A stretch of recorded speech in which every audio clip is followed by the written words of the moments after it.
And welcome back, Wigglings. I am the expert the master of disaster, the one and only Voidex here, so we got Strolla. And we are back with some hairless. So I can feel like doing like another Voidex. I can feel like doing any whatchamacallit? Any Yugioh. So I decided to do this.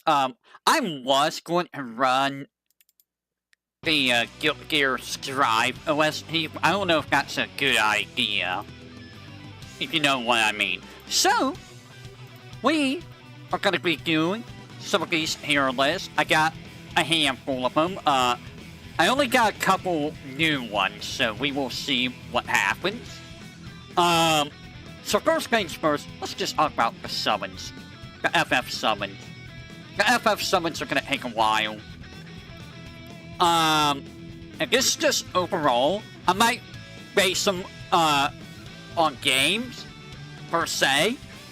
I might base them overall. So the first thing I see is a Dramalik. Can I just say for all of the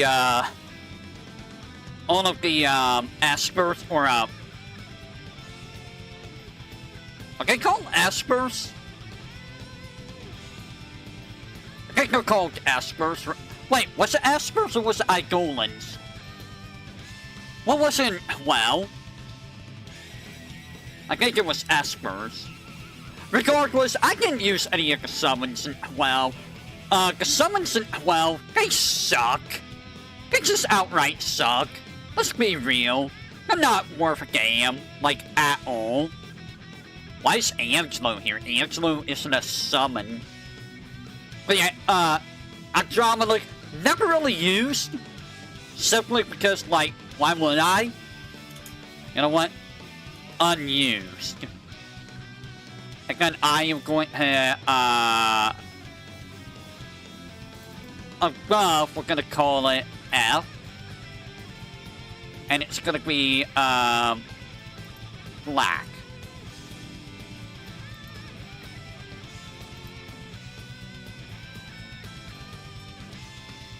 Aggro below. And this row will be the, unused. There we go. So we're gonna do that. We're gonna do this, and this one's gonna be like blue. Yeah! I like how the hat's just like unreadable. So yeah, a drama like never used, Alexander. Have I really ever used Alexander? I mean, I like Adromalic's design, don't get me wrong. Adromalic does have a pretty great design in him. Her? Him? Him. I believe Adromalic is a he. But overall, like, again, never used him. Alexander, I do like Alexander's design. It's honestly interesting if I could make Alexander, story relevant in FF9.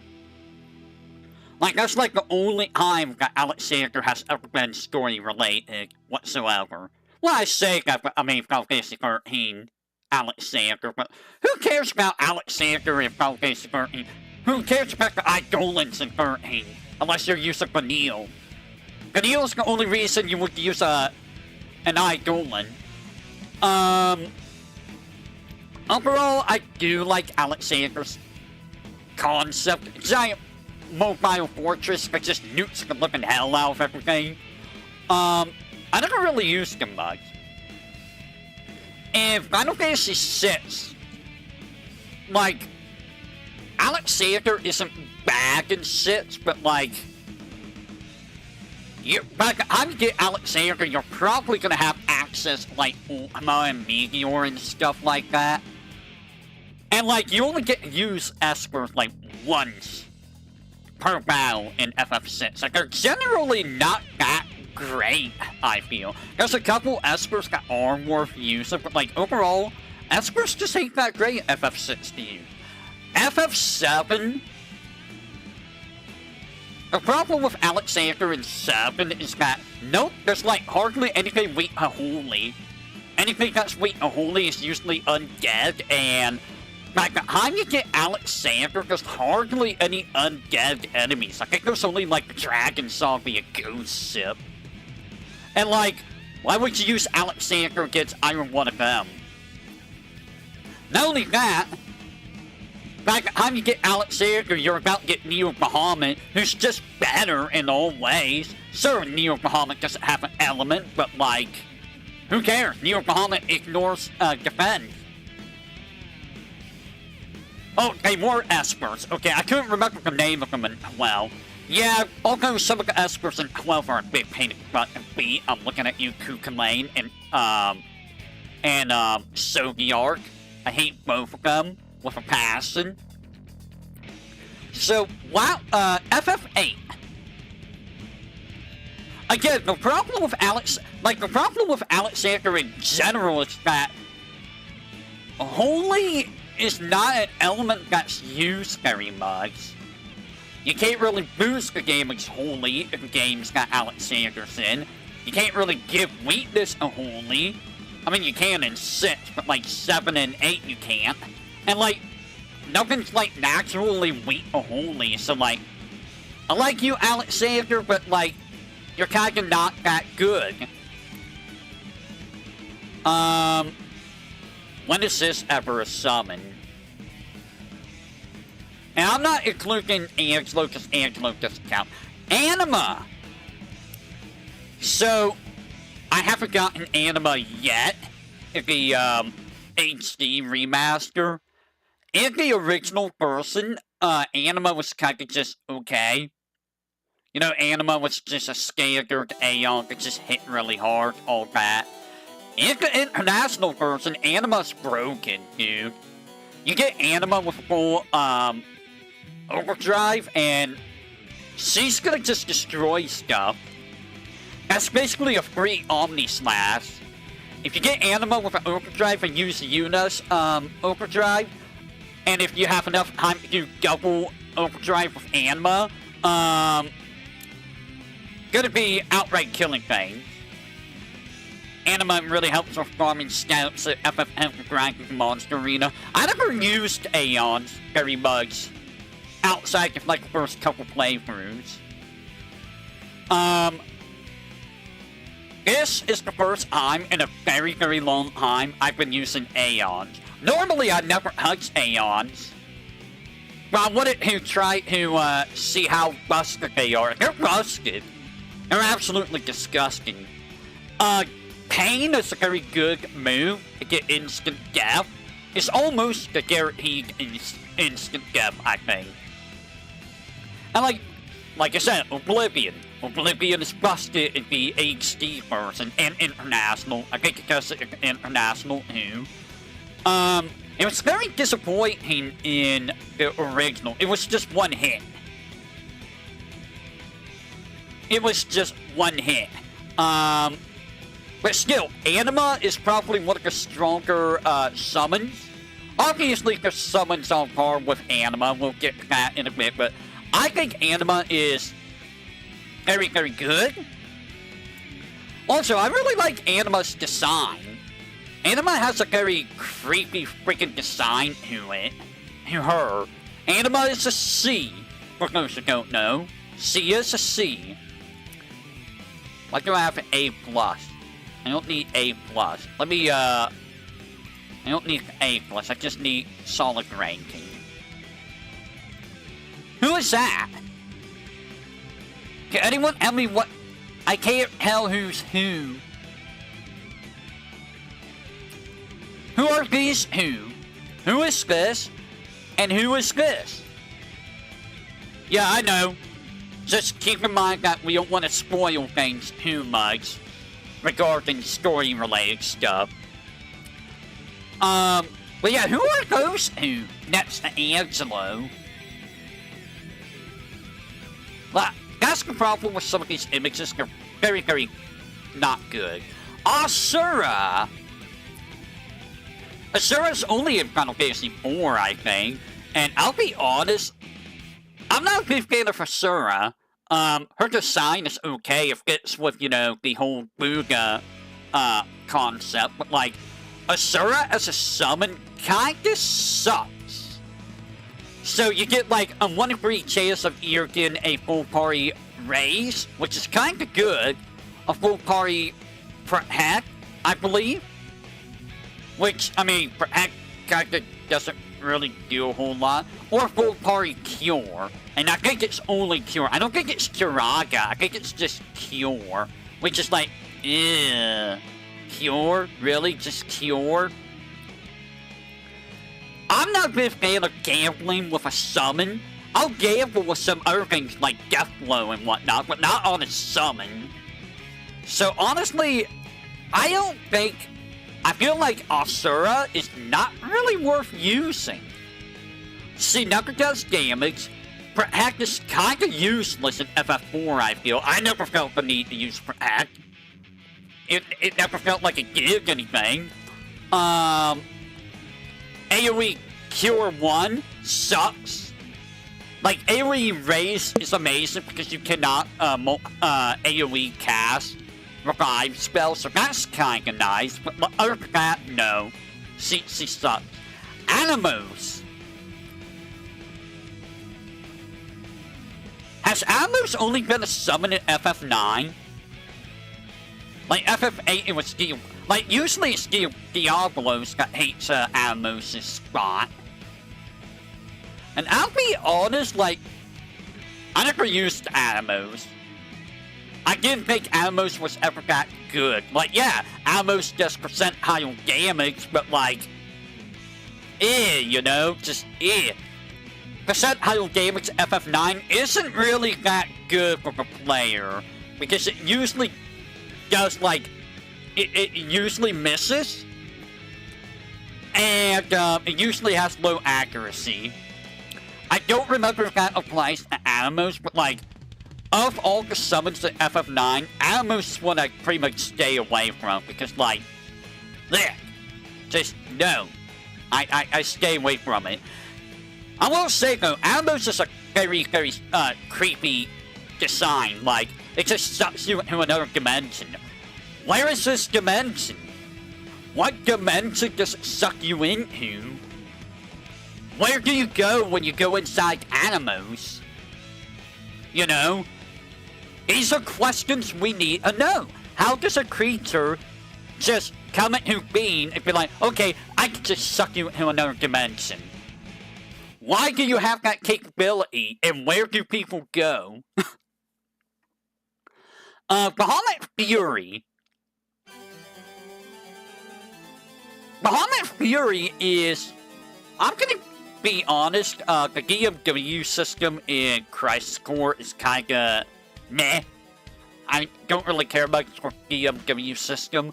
Bahamut Fury is an interesting design because we already had Bahamut, we had Neo Bahamut, and we have Bahamut Zero, the original 3 of Final Fantasy VII. Advent Children added Bahamut Sin. And then Crisis Core adds in, Bahamut Fury. So the question is, who's the strongest?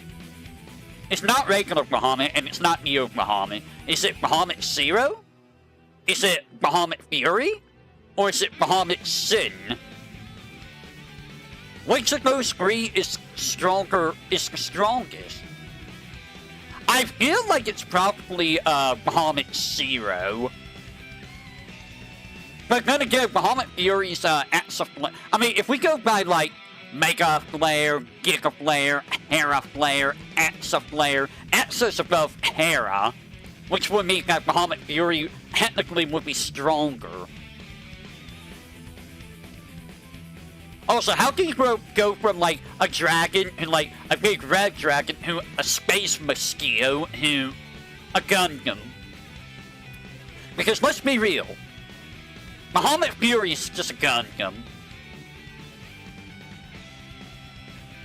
Tell me if I'm wrong that Bahamut Fury is just a Gundam. I do like Bahamut Fury, but because of the way that the BMW system works in Crisis Core, you're not really going to be able to make use of Bahamut Fury. What is this? I can't tell what that is. So, let's go with What the hell is this thing? I don't know what that is.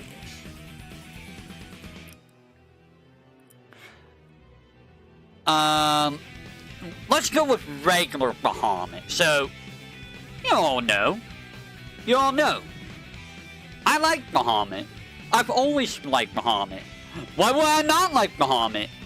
It's always fun to duke it out with Bahamut. In any game, it's like, oh, Bahamut? Let me go at him. I want to fight Bahamut. I have to show my superiority. We Void Seers must show our superiority and those below us sometimes. And even though Bahamut's the Dragon King, you know, that don't mean nothing to me. Look, you know how often I deal with the old bag of bones here at the Void? I deal with the old bag of bones way too much. If I could deal with him, Bahamut's not going to be an issue, okay? Mega Flare is always reliable. In every game, Mega Flare is always reliable. Final Fantasy IV, Mega Flare, that's what you're going to be using all the time. Final Fantasy V. Honestly, Mega Flare is good, but Sildra's probably better because you can boost Sildra, and Sildra is cheaper. Final Fantasy III, who uses summons in Final Fantasy III? The one from FF8, I do like Final Fantasy VIII Bahamut. That one is pretty cool. And Bahamut in FF7 is just good. Like, yeah, the power tapers off later on, but like, he's still very solid damage. And by end game, you're probably gonna have like 2, 3, or 4 caskets of regular Bahamut. FF8, I mean, I like FF8. And FF9 Bahamut, I don't use summons in FF9, so like, I mean, Bahamut's not bad. You just need a lot of garnets in order to make Bahamut good.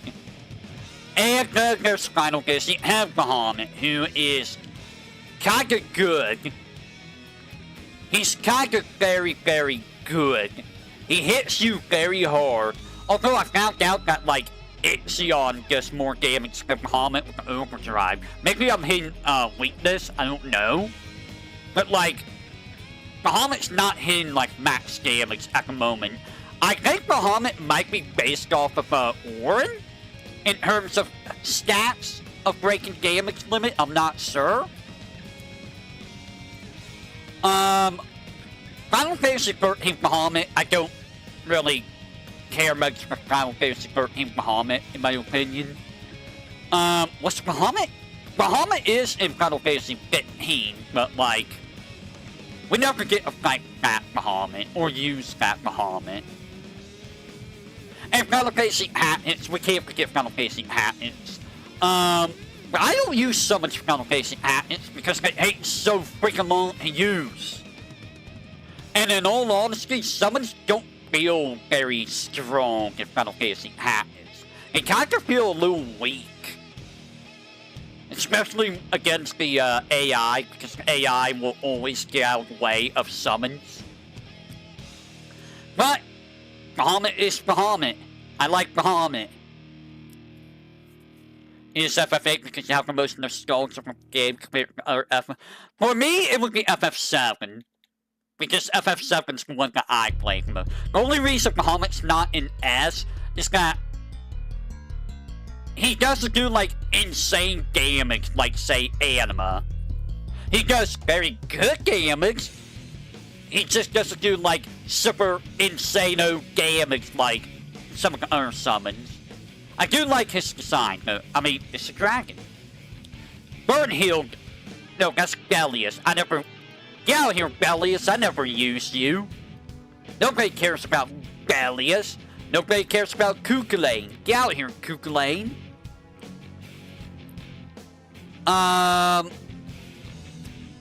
Chocobo. So, Chocobo's only in a few games. Final Fantasy III, Chocobo's useless. Final Fantasy IV. Chocobo has a little bit of use. It can limit time that you use, Young Rydia. Like, Chocobo's not bad for damage spend, but when you get Yugioh back later on, Chocobo is worthless. Final KC 7 is the Chocomog area. Chocomog's also not bad at the start, but like, it's not really that good either. Like, the strongest you're gonna see Chocobos in Final Fantasy 8, and that's if you power up Choco. Is it Choco? Yeah, Choco. Or is it Boko? I think it's Boko. If you power up the Chocobo in Final Fantasy 8, it becomes very, very strong. That's the only time it becomes strong. Otherwise, it's just not that good, in all honesty. Bomb. Bomb is only a summon in Final Fantasy 4. It's someone you have to get from defeating a grenade? Bomb? I don't remember which bomb type enemy. Regular bombs don't drop bombs, I believe. I could be mistaken, but like, it's a rare drop from a bomb type enemy. Meaning you're probably never gonna see it. And it does damage to one enemy equal to Yugioh's current HP. It sounds good in theory, but keep in mind, Yugioh has like the lowest HP, I think, out of all of the endgame characters. At level 60, she might have 2000 HP. So, Bomb sucks. Because A, you can't really make use of the Bomb's effect. And B, it's a rare drop from a specific bomb enemy. So it's kind of pointless. The brothers, you get to use the Final Fantasy 8. Now, I never used Brothers Got Mugs. I do like them as a character. They do, they're silly, goofy guys. And it's funny that, okay, what would be, the older brother is the small one. The big one is the big, dumb, younger brother. He speaks in all caps. The small one speaks in lower caps, however that works. And their hack animation is hilarious too, but like, I'm gonna be real, Earth kinda sucks in Final Fantasy 8. Earth is kinda garbo, like Herbo garbo. It's interesting that really is both black mages that can summon. Usually it's a white mage that can summon monsters. Is it though? I mean, I think that's only Final Fantasy 9 that it's well, yeah, it's only Final Fantasy 9, but technically Final Fantasy 10, Yuna uses white magic. So I guess you're not wrong there. But yeah, brother is, like, I like the brothers, but like, they're kind of not very good in terms of summoning. I'm gonna be real. I'm gonna be really real. Bernhilder. I don't use the Eidolon, so Bernhilder is just gonna be, you know, right here. I mean, the Eidolons can be pretty decent options for damage, but like, I don't know, dude. I don't like using the Eidolons. I see you, Exkis. Get out here, Exkis. Get out here, favorite. So with that said, Cactar. When was the first time you could summon Cactar? I think it's Final Fantasy 8. So Final Fantasy 8, Cactar did 1,000 damage times its level. So at level 100, it will do 10,000 damage. Not really worth it in the grand scheme of things, considering that you could probably hit 10,000 damage yourself per hit at that point in the game. And really, just, if you're not leveling up, then like, Cactar's kind of useless. He does have some good abilities, like Luck Junction and Evade Junction, if I recall, but like, oh, and he has all the level up bonuses, so if you want to min-max your stats, Cactar's the go-to, but like, as a summon, you're not really going to use Cactuar.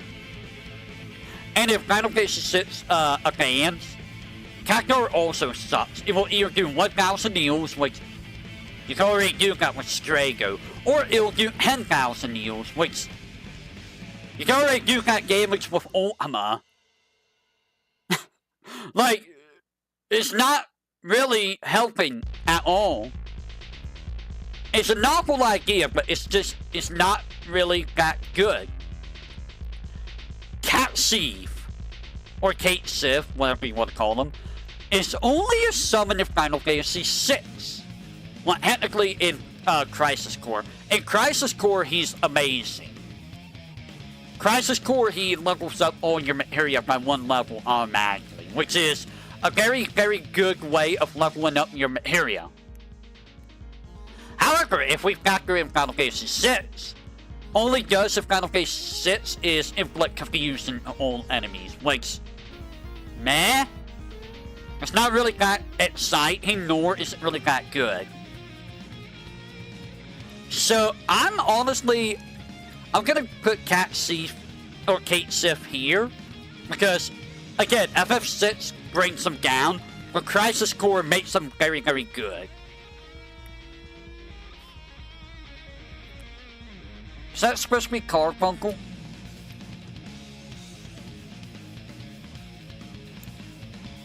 I think that's supposed to be Carbuncle, I think that's Calablepis. And that's Chaos. Get out of here, Chaos. Is Carby? Okay, so Carbuncle. Carbuncle can be very useful. Also, I like how Carbuncle's introduction to the series is in Final Fantasy V. And when you fight Carbuncle, he's just hideous freaking monstrosity. Like, give me just a second. Let me find Carbuncle real quick. If you've never seen Carbuncle in Final Fantasy V, it's actually kind of like, okay, so how can we get this? Carbuncle Final Fantasy V boss.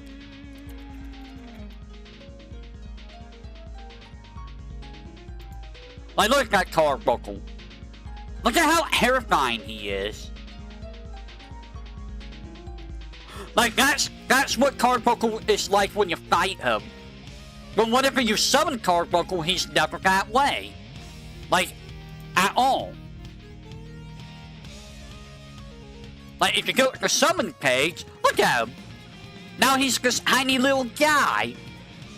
He's just a tiny dude. Like, Pro Carbuncle at FF14. Is that what Carbuncle looks like at 14? Is that giant person? But in Final Fantasy V, I'll be honest, I never used Carbuncle because I don't... By the time you fight Carbuncle, if you have the time to do it in the barrier power, you're gonna have reflect rings, which makes Carbuncle useless. Or, you know, you fought in at Skeph's Castle to get some reflect rings. So, Final Fantasy V Carbuncle is kind of not that great. FF6. Again, I never really used summons in FF6 because they're not really that great. I mean, AoE Reflect is nice, but it's very niche. Because more often than not, you're probably screwing yourself over with healing or buffing or whatever. In some fights it might be useful, like say, FF8, it might be useful against like Yugioh, or, well, not Ultimecia. Ultimecia doesn't really use single target magic. You know what I mean? Carbuncle's big use in like FF4, not FF4. Carbuncle's not in FF4. No. In like FF5 would be like, here, have reflect. Oh, what's that? You're using Mega Flare on me? Get Mega Flare to right back. Because for some reason, Mega Flare is reflectable. So, if Bahamut uses Mega Flare or Clint Hanya, it's just they're just gonna eat it. I don't know if Giga Flare is reflectable. I highly doubt it. But yeah, in FF7, you usually don't need Reflect. Reflect's not that great in 7. In FF8, it really depends. Reflect, you can just use Auto Reflect. That's the thing, like, anytime Carbuncle's around, why use Carbuncle when you can use Auto Reflect? Well, while that is a good idea in some fights, you might not want to do that, actually. Use the Carbuncle will save you an accessory slot. It's like, oh, I could just summon Carbuncle and use, like, you know, a Hermes sandals or a ribbon or whatever in my accessory slot. So, think about that the next time that, you decide who use Carbuncle or not. But yeah, overall, like, I never use it. The only time you found Little Dragon annoying was in FF5. Yeah, level 50 or level 40 is usually where you're gonna be for, the end game of FF5. For some reason, they make leveling up stupidly hard once you hit, like, level 40 in FF5. But yeah, like, overall, Reflect is not a great status, and you're just not really gonna get much mileage out of Carbuncle. I like you, Carbuncle, but, like, you're kind of just average. Cattle Breakfast. You use Reflect a lot. I never really use Reflect that much myself. Only in specific fights, like against Quintania or Bahamut, or in a final fight against Ultimate Weapon in Final Fantasy VII. You know, things like that. Cattle Breakfast is in Final Fantasy 5 and 6. All Cattle Breakfast does is inflict Petrify. It's not a bad thing, but I don't know how useful he actually is, in all honesty. I think he has the same... I think he has a higher hit chance than the Break spell, but I forget if he costs more than Break.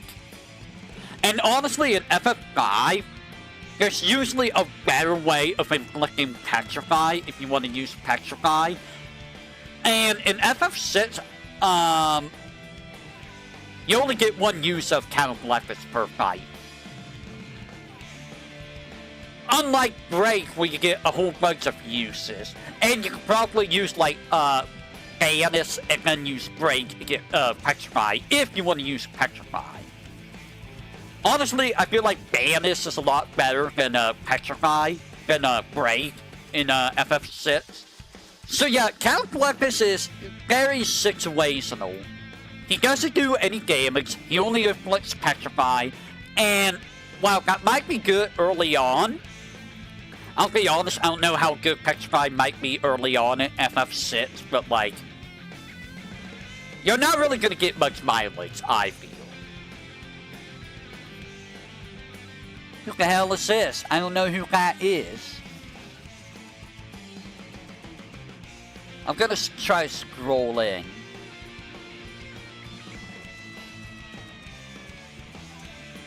Who is that?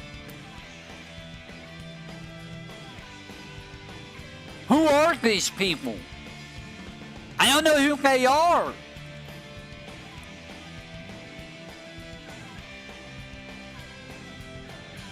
I don't know who they are.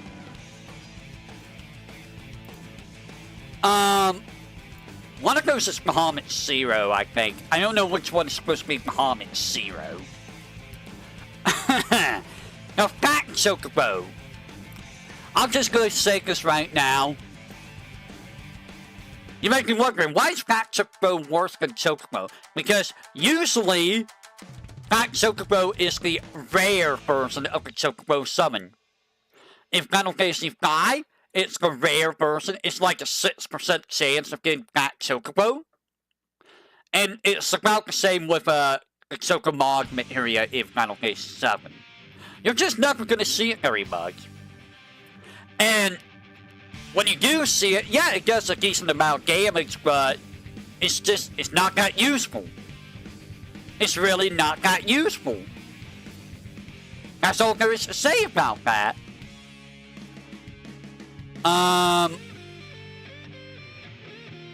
Some of these summons I can't really speak on because I don't know who they are, or there's summons that, you know, I never use. So let's talk about, you know what, let's talk about Doom Train. So Doom Train, I'm gonna put right here, because, you know what, actually I'm gonna put Doom Train here. Doom Train is a very solid summon. It does a pretty decent amount of damage, and it inflicts a whole bunch of different status ailments, including Vitality 0 and all enemies. That's pretty solid. That's a very good summon, because not many things like resist statuses in Final Fantasy VIII. Nothing resists Vitality 0, as far as I'm aware. The problem with Doom Train, like most FF8 summons, is while you can summon it indefinitely, it does have a limit with its HP, and like, you know, you could be doing a lot more damage in terms of using limit breaks and stuff instead of summoning Doom Train. And honestly, it would be faster to use Meltdown just to get Vitality 0 instead of using Doom Train. And I think Doom Train's poison elemental, right? I don't know what's weak to poison in FF8. I'll be honest, I don't know if anything is weak to poison in FF8. Maybe for human enemies, but like, I can't think of a single enemy off the top of my head that's weak to poison. So, Doom Train can't be good situationally. I'm gonna put him over here and see. I will say, I do like his design. It's taking the Phantom Train design from Final Fantasy VI and making it a hell of a lot creepier. Also, no, wait, do you fight Doom Train in Final Fantasy 14? I think he is in 14. But so is a Phantom Train. One must wonder, why are you fighting a Phantom Train? Why not just go off the side of the tracks? It won't fight you then. Yeah, I'd have to play 14 myself. I'm just gonna boot these guys out of here. Because, like, they're guys I never use. He is a 14, gotcha. Cyclops! So, Cyclops is a Final Fantasy hits. He's one of the stronger summons in Final Fantasy hits. Who was it that used it? I think it's Bellius that uses Cyclops a lot during his fight. And it hurts like holy hell. It hurts like a son of a bitch in that fight. He hits him with it and your entire party's probably dead. It's a very, very strong summon. It suffers from the charge time that it has. I think it's non-elemental. But the charge time kind of hurts it a little bit. And the fact that enemies can kind of just, you know, walk out of the damage circle makes it less useful. I cannot make heads or tails of what half these summons are down here. Eggman! He is the Eggman. He is the most powerful creature in Final Fantasy V. If you use the magic lamp enough after getting down to Chocobo, I think 14 uses of Chocobo, you will summon the Eggman. His attack is Egg Chomp. It does absolutely nothing. Yes, you heard that right. This is a summon that does absolutely nothing. Why does Eggman exist? I have no idea. Eggman is just He's there. He's literally there. He's gonna get you guys. He's gonna egg chop you. He's a superhero. Oh boy, I'm scared of him. Who is that? Oh, I know who that is. Fairy. So Fairy's a nice way of healing everyone in Final Fantasy Tactics. It's a very, very good to heal, in fact. The problem, again, is that you have to make sure that everyone's in range of a Fairy if you want to heal multiple characters. And the charge time. I forget how the charge time is for Fairy, but you might have your summoner die before Fairy goes off, which is never a good sign, you know? I can't really speak on the design of Fairy because all we get is the artwork, the PNG, so like, you know, we can't really, say much about that. Fenrir. Fenrir is interesting. In Final Fantasy VI, I believe Fenrir gives Link the party. And I think the only other time that Fenrir is playable or summonable is Final Fantasy IX. And Fenrir's either Earth or Wind Elemental, depending on what accessory you give Aiko at the time. I forget what the accessory is that you have to get Aiko to get Millennial DK or Terrestrial Rage. I never used Fenrir much in either game. AoE Blink is kinda nice though, depending on what you fight, but again, Final Fantasy VI, you only get to use summons once per battle, so it's a very limited use for Fenrir in that game. And in FF9, like, I'll be honest, summons aren't really that great in FF9. I feel like Fenrir might be better than Garnet summons because I don't think Fenrir needs to have anything to boost its damage. I don't even know if you can boost damage of Fenrir in FF9. You might be able to, I don't remember off the top of my head. But overall, I never use them. But you know, Fenrir's a good doggo. We're gonna put him right here. He's situationally useful in both games. Egan!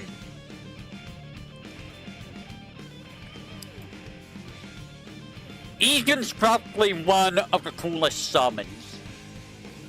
Like, they literally made a Gargan into a summon. Because let's be real, Egan is literally a Gargan.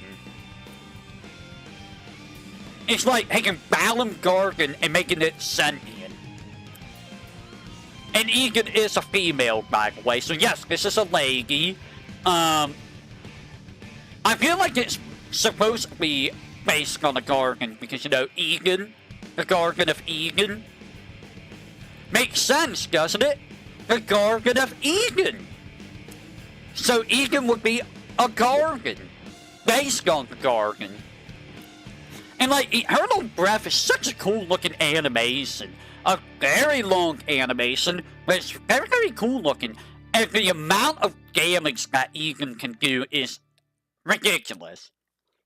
I think Egan can hit up to 60,000 damage on its own. Which, that's really, really good. If you're using Guardian Forces. If you're not using Guardian Forces, I mean, Squall can hit that with Lionheart.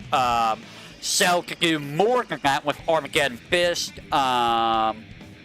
Quistis, I think, can hit about that much with Shockwave Pulsar.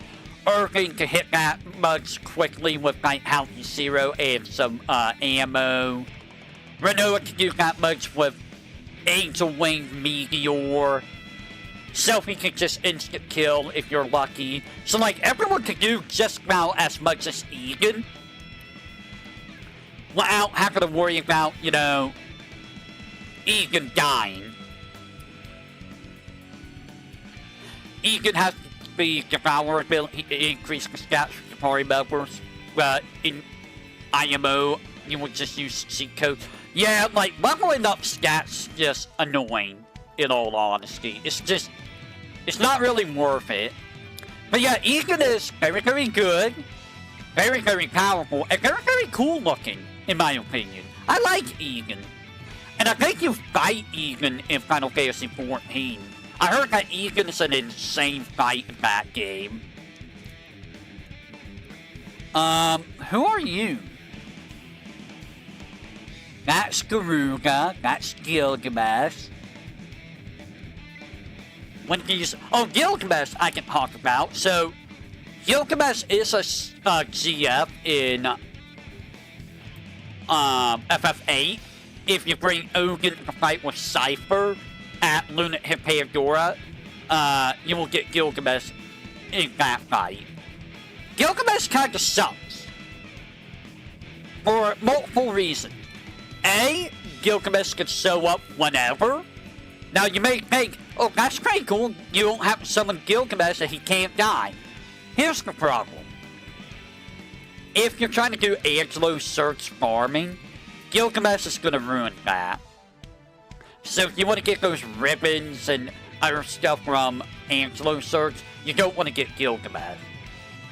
B, Gilgamesh has a habit of just doing nothing. It's like, oh, I show up during a boss fight. I'm gonna use Son Hetsukin. That doesn't usually work in boss fight. Or I'm gonna use Excalibur. Thanks, Gilgamesh. Right. So it basically comes down to a 50-50 of, am I going to get Excalibur or Masamune? Or am I going to get Son Hetsukin or Excalibur?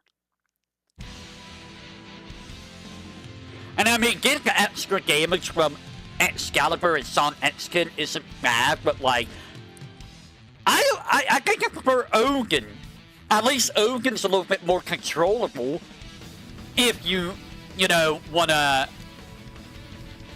use Ogun at all. So yeah, I don't think Gilgamesh is very good in FF8. I like Greg. Greg is a great character, but I don't really particularly care for summoning Greg in FF8. That is favorite. No, that's favorite. Who are you? You're Fafnir. I don't use you. You're Hashmal. I don't use you. Ixion. So Ixion, honestly, I think Ixion's a pretty good summon. I'm gonna put Ixion in B right now. Ixion is a very good summon. It doesn't really have to I don't think it has the evasion that Galifore has, but it does pretty good damage. It has very decent speed. And Arrow Spark is very good for dispelling buffs if you need to get rid of buffs. And honestly, Force Hammer is pretty solid. And if you find anything that's weak lightning, Gallup or Ixion's a pretty good choice for that fight. So overall, Ixion, very solid Aeon.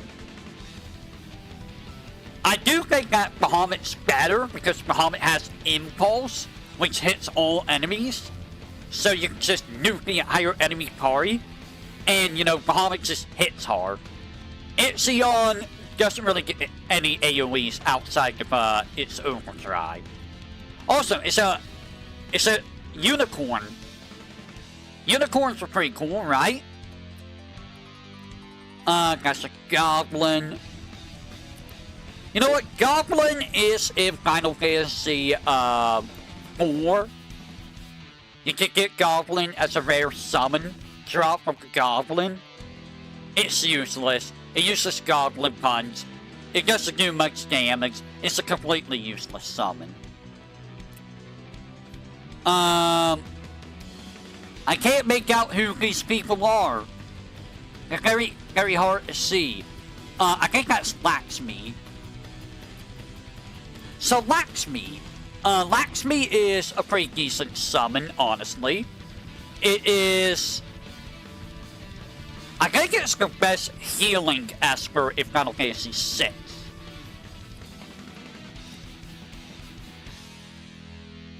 You like how some of the basic Aeons have the ability to heal themselves with the correct attack element as they move from gave better Aeons. Yeah, they have to balance them out somehow. So, again, Final Fantasy VI. You're rarely going to be using Espers because of one use per battle, but if you need emergency healing, then, I mean, you can't really go wrong with Laxmi. I think Laxmi is the best healer out of all the Espers. I don't remember if Seraph is better at healing. I think Laxmi is better, but, like... I think that's Laxmi anyways. She has a nice design to her, I feel. You can see her design more in Final Fantasy XIV, and you get to fight her in 14, but, like, overall, she's a healer. That's all she is. She heals. Who are you? I hate how I can't tell who's who in here. That's Kuja. Ah, I know who you are. Do you guys know who that is? Knights of the Round. The OG OP summon. What is there to say about Knights of the Round? You get them pretty much end game of Final Fantasy VII, because you're usually doing your gold chocobo farming at the end of the game. If you know how it sees the chocobo summon, or chocobo breeding, you can get Knights of the Round immediately after getting the highway. Like, almost immediately. So you can actually make use of Knights of the Round before you even start the huge materia quest. Knights of the Round is very, very broken. And I'll be honest, what went through their mind when they made this summon? What made them go, okay, we're gonna make this summon, it's gonna be the strongest summon in the game, it's gonna hit 13 times. It's like, why did it's kind of the same thought process of, why didn't we give Cloud Omni Slash? Because, like, almost nothing in the game is gonna survive a Knights of the Round. Almost nothing in the game is gonna survive an Omni Slash. The only thing that's really gonna survive that is Safer Sephiroth when he's buffed up, and Emerald and Ruby weapon. Nothing else in the game is gonna survive that. Ultimate weapon can't. If you hit 9999 with your Omni Slash or Knights of the Round, Ultimate weapon's dead. Because he only has 100,000 HP. And let me see, Knights of the Round is 13 hits, right? Ah! Whoops. 9 times... That's 9999 times 13. 100... Let's say 130,000. That's 130,000 damage Knights of the Round does on its own. How many hits does Omni Slash do? Is Omni Slash also 13 hits? But yeah, 130,000. Nothing really has that much HP outside of the three mentioned guys. Safer Sephiroth, when powered up, Emerald weapon and Ruby weapon. What were they thinking? I mean, I love the anime support. You can, like, put it on, go make a sandwich, and then come back, and it'll still be going. It's literally like a 2-minute animation. It's a little extreme. It's just like, bruh. Like, here, let me go make some, like, coffee. gonna go use the restroom, I'm gonna make a sandwich, come back and it'll still be going. Even more so if you have, like, say, you're finding emerald weapon, right? Or ruby weapon. And say you get hit, and you have, like, counter mime. You're gonna mime Knights of the Round 8 times max, right? Or 7 times max, whatever. It might be 8 times depending on if you use Knights of the Round with someone else. You could probably go for a walk around the block. You could probably, like, check up on the internet. You could probably hop someone on the phone. By the time all 8 caskets of Knights of the Round is done. Because that's like 16 minutes of Knights of the Round going. Assuming that, you know, you don't get killed by a counterattack. By the way, did you know that all the knights are actually named? The final knight is actually named Arthur. So yes, they are named after the Knights of the Round proper. Fun fact, we are going to be able to fight Knights of the Round in Revelations. That is confirmed. And they are harder than the final boss. Oh boy. I can't wait to see Maximilian dude fight the knights. Some of the knights still aren't in it. Really? That's interesting. I wonder why that is. Give me just a second, if you will. You'll get lucky sevens all 3 and then use their limit breaks. That's one way of doing it. Leviathan. Look.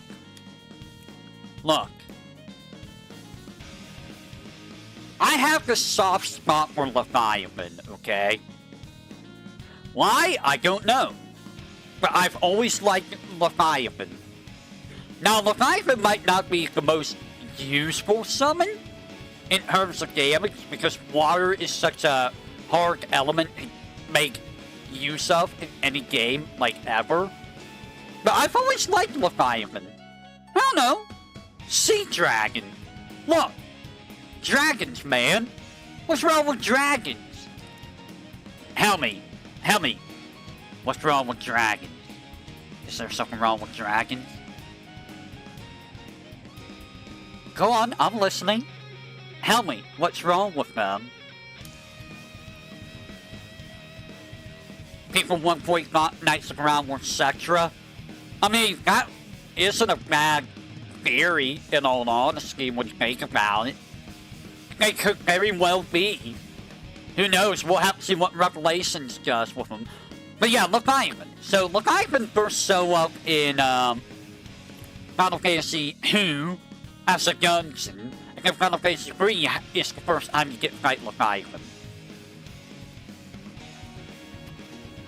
Leviathan's, like all summons of Final Fantasy III, is useless. I'll be honest. Final Fantasy IV, Leviathan's damn good.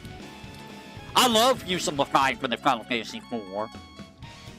Until I get Bahamut, and then it's Bahamut time, and then, you know, I Bahamut all over everyone. But Leviathan's generally pretty solid. Very good damage.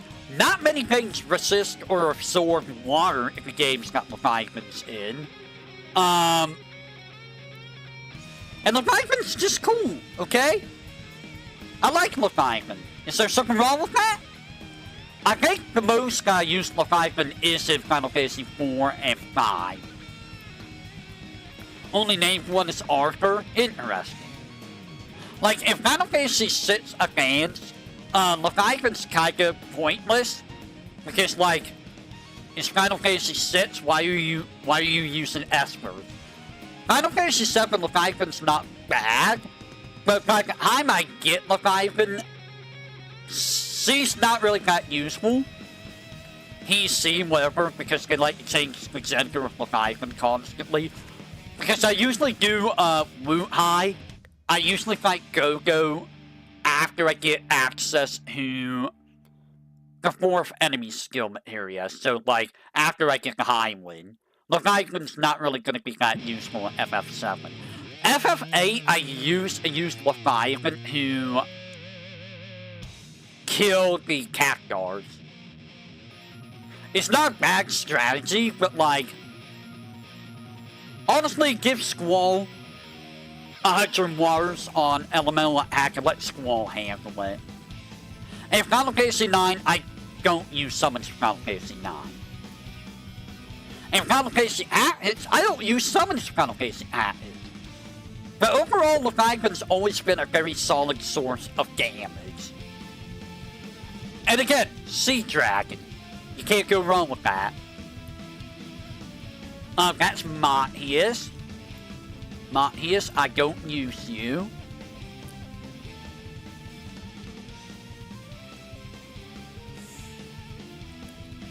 Moonba! Let's talk about the Moonba. That's what I say about Moonba. I don't know anything about the Moonba because in the OG version of FF8, you can't really get Moonba. Moonba is an item that you must get from Chocobo World.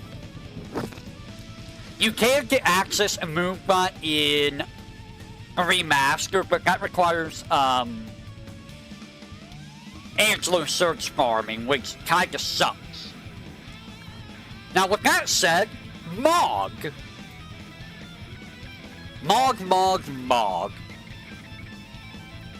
So, Mog is an okay healer if Final Fantasy happens.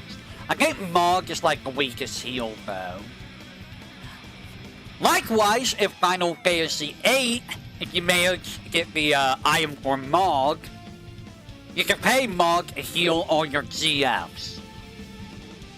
Which isn't bad because that's the only way you can heal GFs in battle in Final Fantasy 8. Still not that useful because using GFs is not really that great. And only some of the GFs are actually, you know, good. Like Bahamut, Leviathan, Egan, Doom Train, etc, etc. And what's the another game that Mog was in? That was a summon? I think Mog is in Crisis Core, right?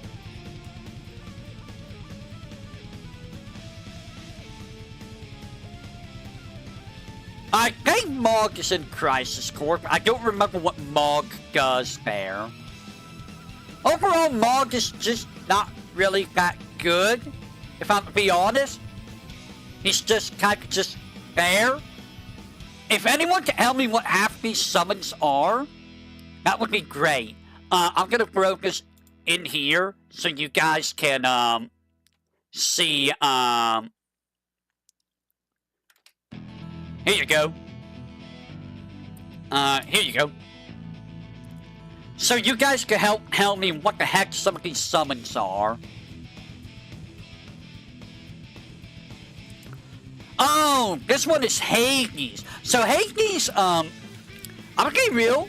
Hades is actually a very good summon in Final Fantasy VII. I don't use them very much, but Hades is damn good. Believe it or not, Hades absolutely cheeses Ruby Weapon. If you summon Hades with Knights of Round and then use Mime, Ruby Weapon just dies. Ruby Weapon cannot do anything about Hades and Knights of Round. Because Hades inflicts a whole bunch of status effects, including Paralyze, which Ruby Weapon is weak to.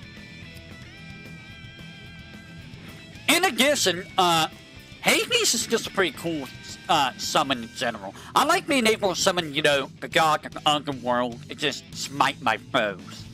Why is he using the Black Cauldron, though? I don't know. Like, when did Hades become, you know, a witch man? A witch doctor? The thing that makes Hades super good in Final Fantasy VII, by the way, is being able to equip it to your attack or your weapon or armor with added effect. With added effect in the armor, it's like a mini ribbon, so very good if you want to use like the sprint shoes or something. Or you can put it on your attack and just completely decimate enemies with status ailments. So he's very good. And he's got very good damage. Honestly, I should put him up here. He's just cool, and he does a lot of damage.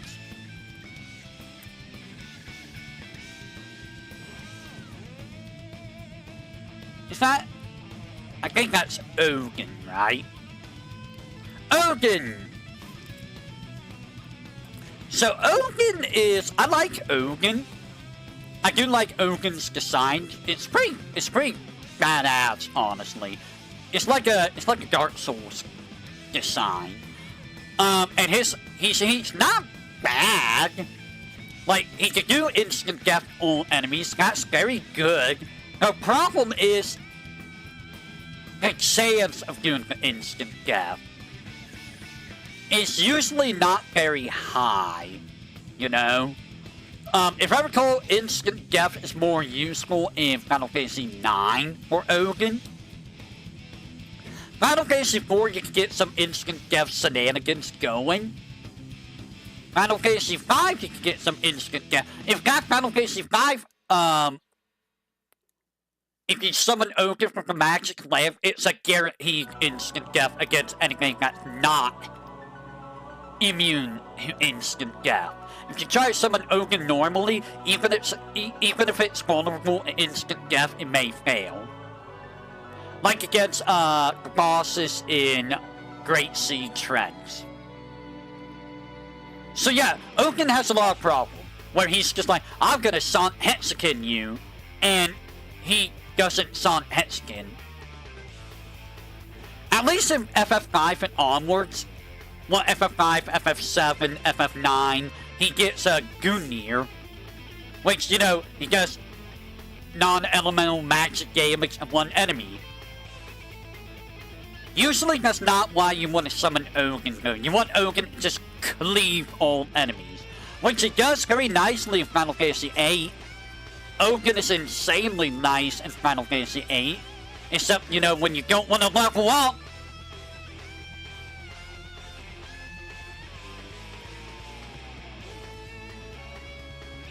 Odin, please, stop showing up when I don't want you to.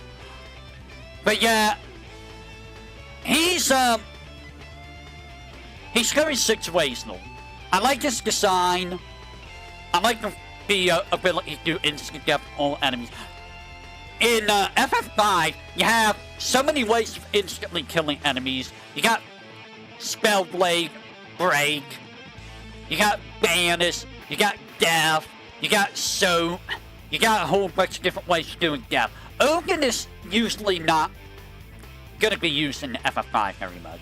FF6, you're never using Odin, because Odin's gonna become Raigen, and even Raigen you're not gonna be using.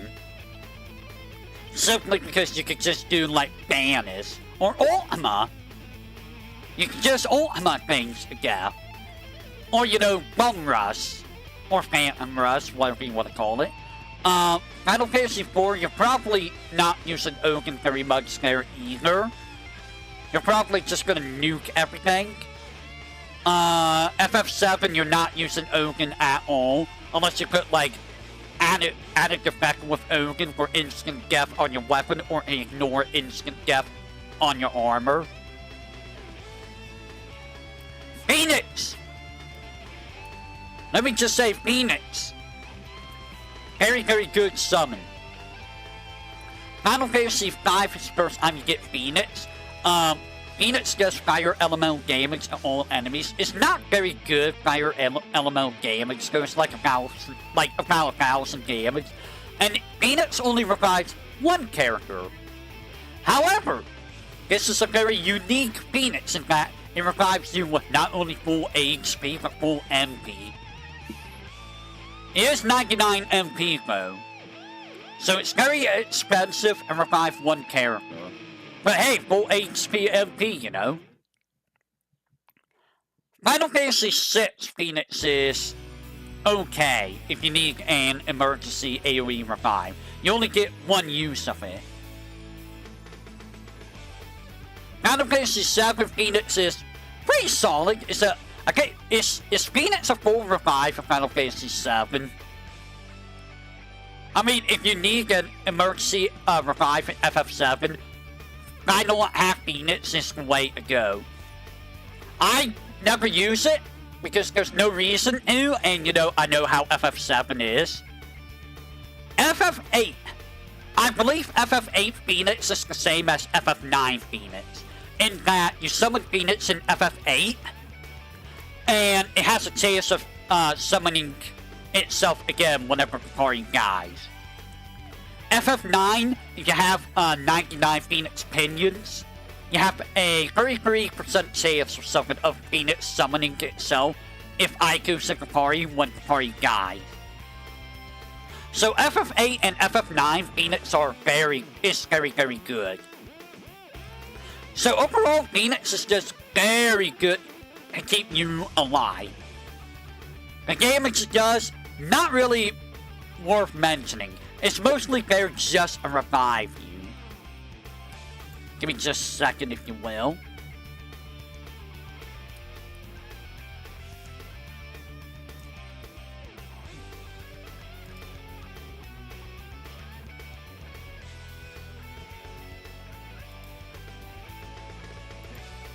Alright.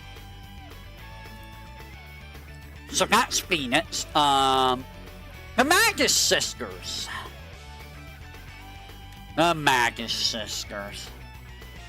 So, in the original version of Final Fantasy X, the Magus Sisters was the best summon. Simply because of Mingy, the small one.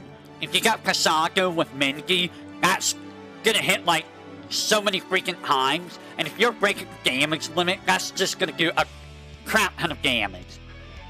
Now that we have the international version, Anima is just better to use for her overdrive, but I think Mingy is still very good.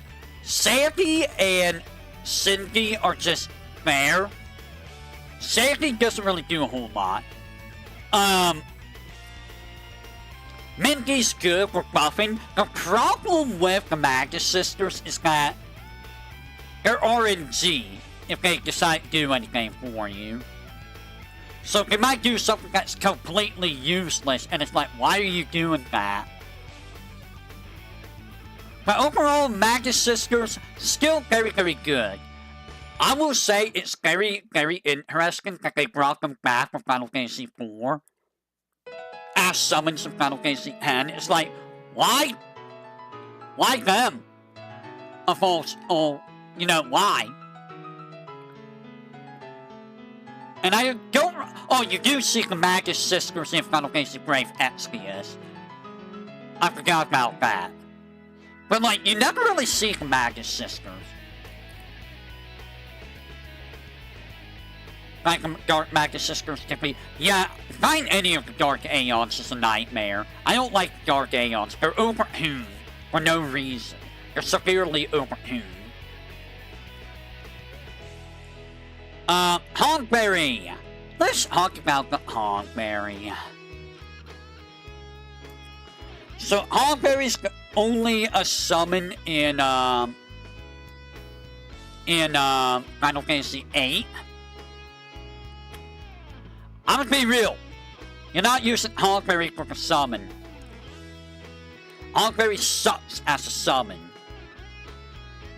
It's too sort of an animation for you to be able to boost the damage of. It's just not gonna do anything for you.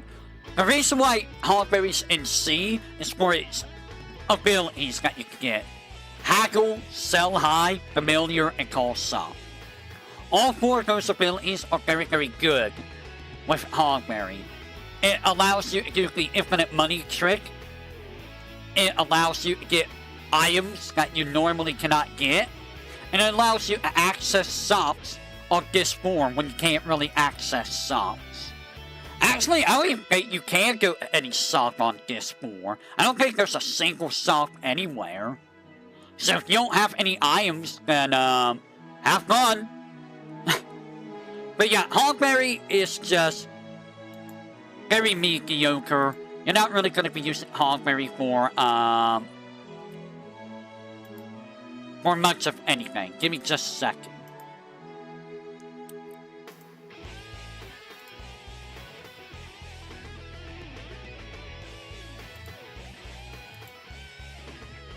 Give me just a second. I'm double checking something. I see Grape's gonna be doing Expedition 33 today. So I am gonna be checking that out. When is that? That will be in an hour. So I'll be watching Grape during that.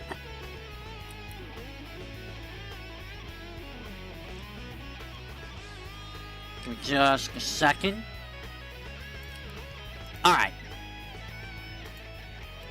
Let me go ahead and bring all of this back up. Alright, so that's Hogberry. Man, I'm not gonna get through, I didn't think this was gonna be as big of a,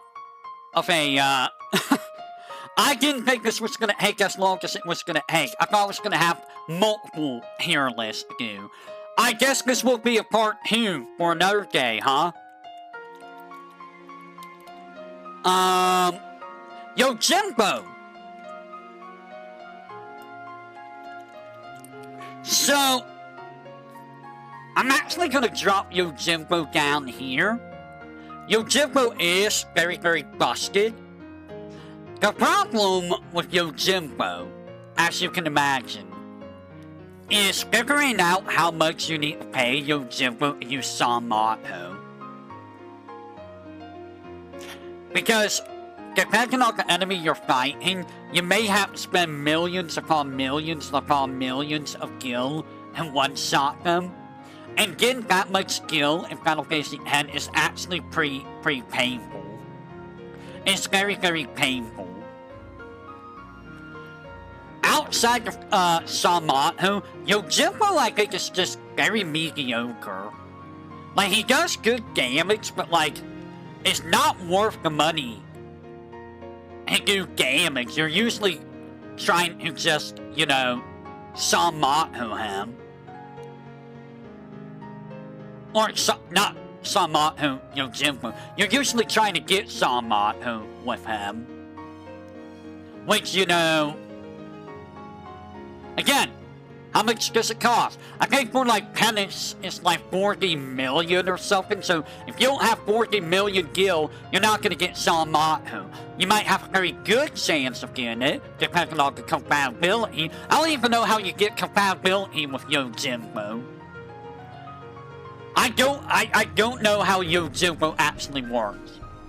But the fact that you have a one-hit kill option for anything in the game is kinda ridiculous. And I feel like against the Dark Aeons, Yojimbo is what people use. Because let's be real. You need to farm the strongest monsters in the arena and sell all the weapons and armors you collect. I see. Because let's be real, trying to farm all the stats of fight the Dark Aeons legit is terrible. I'll say this again. When I did Final Fantasy X International years ago, I did use a cheat engine for all the stat moves. Because I did not want to spend hours upon hours trying to get all the stats. Because you basically need max stats in order to fight Dark Aeons. If you don't, you're not hitting them, you're getting hit by... It's not fun. It's not fun at all. Balfour. What if the hell I think Balfour's actually S tier?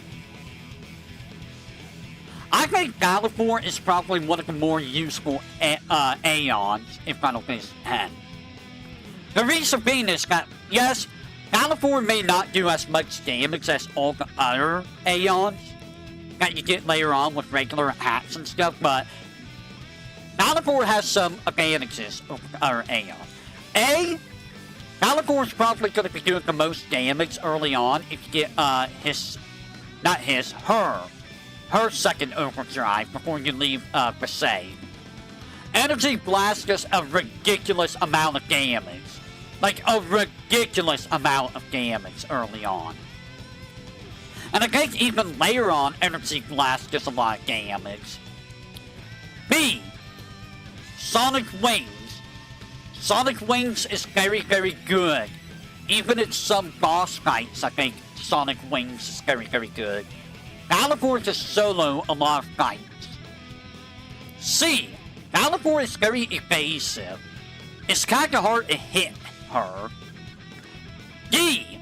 And most importantly, Galivore can break some enemy AI. There are several enemies who will not do anything if Galivore is out on the battlefield.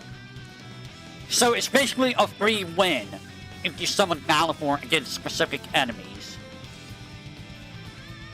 Like, I think the Demonolith, I don't remember if Demonolith is one of them, but,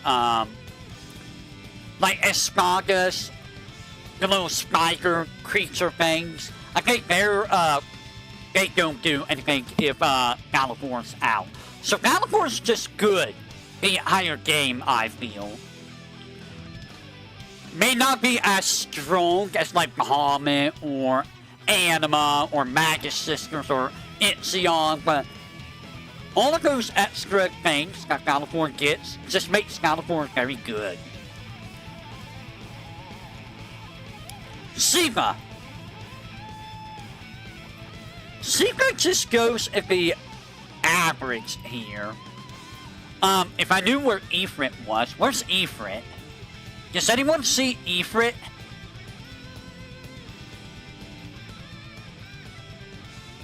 Does anyone see Ifrit anywhere? Where's Ifrit? Ifrit? Are you Ifrit? I'm gonna assume that you're Ifrit. So, let's say that's Ifrit. And let's find Ramu. So, I don't know if that's actually Ifrit or not. So, Ifrit, Siva, Ramu. They're all basically the same here at all times.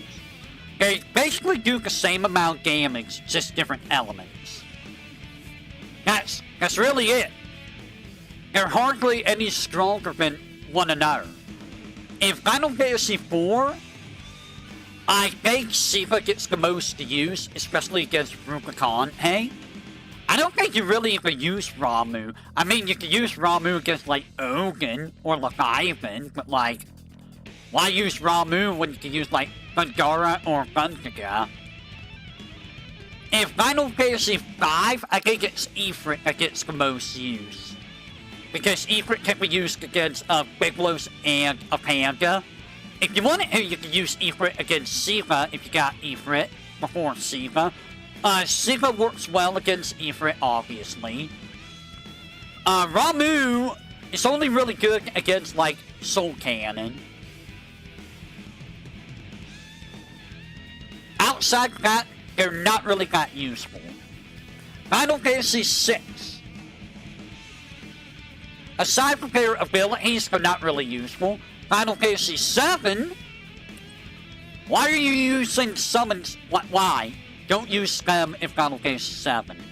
If you need to use Ifrit, just use like Fire Hu or Bea. If you need to use Siva, use Ice Hu. Or, you know, don't use ice at all, because, like, ice is a terrible element in Final Fantasy VII. Nothing's really weak to ice, except for, like, one of the heads of Schizo. And I don't think Zenova Dev's weak to ice. If you need Ramu, you have Bolt Hu, and you have, Trine. So, they're just superseded by better stuff.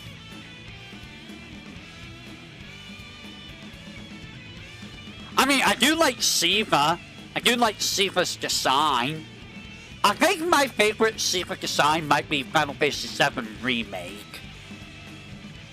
I think that's the best Siva design. Personally. For Ifrit, honestly, I like Ifrit's FF10 design. But even in FF16, it's kind of badass too. And Ramuh, I mean, Ramuh doesn't really change. He's an old man. I believe this is Sildra. So Sildra is a damn good summon if Final Fantasy V. You won't be using Sildra over Leviathan and Bahamut. Like, Bahamut's good, but you can't boost the power of Bahamut, and it costs 66 MP to use, I believe. Sildra is a lot less MP, and you can boost the damage of Sildra with, like, the Air Knife or the, I think the Magus Rod does that, too. And the Rune Chime does if you use Summon with Geomancer. So, Sildra can outdamage Leviathan and Bahamut very easily at less MP cost. And you get Sildra fairly early in the third world. Way before you get Bahamut or Leviathan. So, Sildra is a very, very good summon in Final Fantasy V. Hive Boon.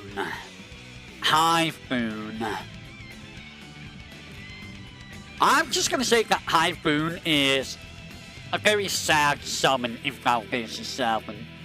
Hive Boon and Kujana both are kind of just... Kujana is slightly better than Hive Boon.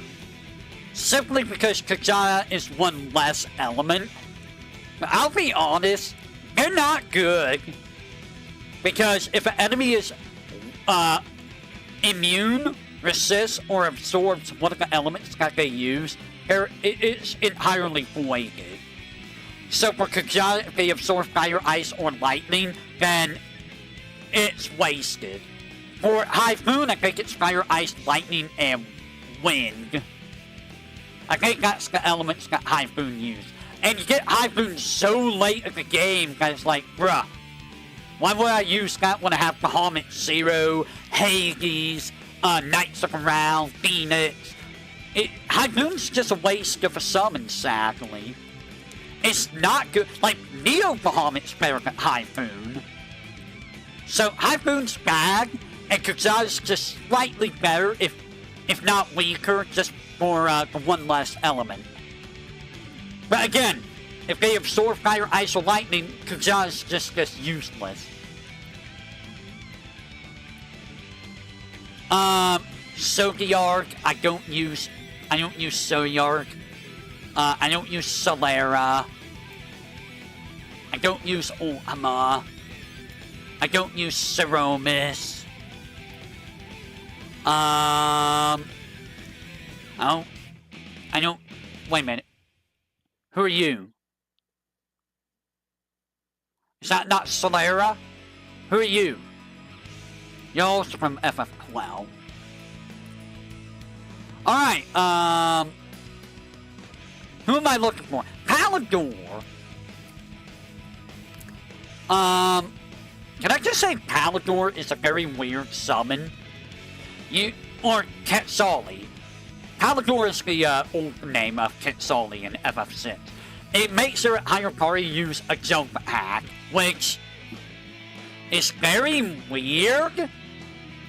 I mean, you get a full party damage, and you get to avoid some hacks for a brief period of time, but like, I don't know if that's actually useful. I'll be honest, like, is that useful at all?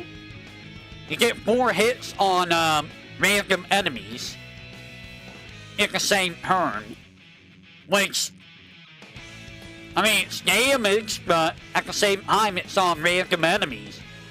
If it's against, like, one target, that might be good, but I think you get Quetzali in the World of Ruin.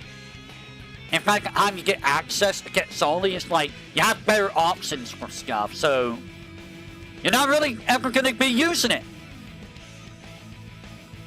Ah, yes, Crusader. I wish I knew which one was Crusader. See, that's the problem. I can't tell who's who on this list. It's very hard to tell. This is Siren. They're using the FF Dimensions artwork for Siren. I will say, it's interesting that they make Siren a summon after FF5, which is when Siren first appear. I do like Siren's design in FF5. It's a very nice design. I think they decided, okay, Siren's gonna be like this naked lady forever. Okay. That's probably why we don't see Siren very much. I do like her design of Final Fantasy VIII, though. It's a very nice design. The problem with Siren is FF6 summons, you know, they're not that useful. And FF8, she's not really that useful in FF8. Now, I say that in terms of summoning her. Her abilities are kind of nice. Treatment can be useful. I think she gives you status. I forget what she gives you. Does she give you anything useful? Actually, she might not give you anything useful. I think Carbuncle has status magic refine. Or actually, that might be Diablo's. Maybe Siren doesn't even give you anything useful. I forget. But, like, I do like her design in 5 and 8. It's just that she's kind of just mediocre, you know? Silence isn't a bad status in Inflict. It's just that you have to basically guess if something's going to be weak to Silence.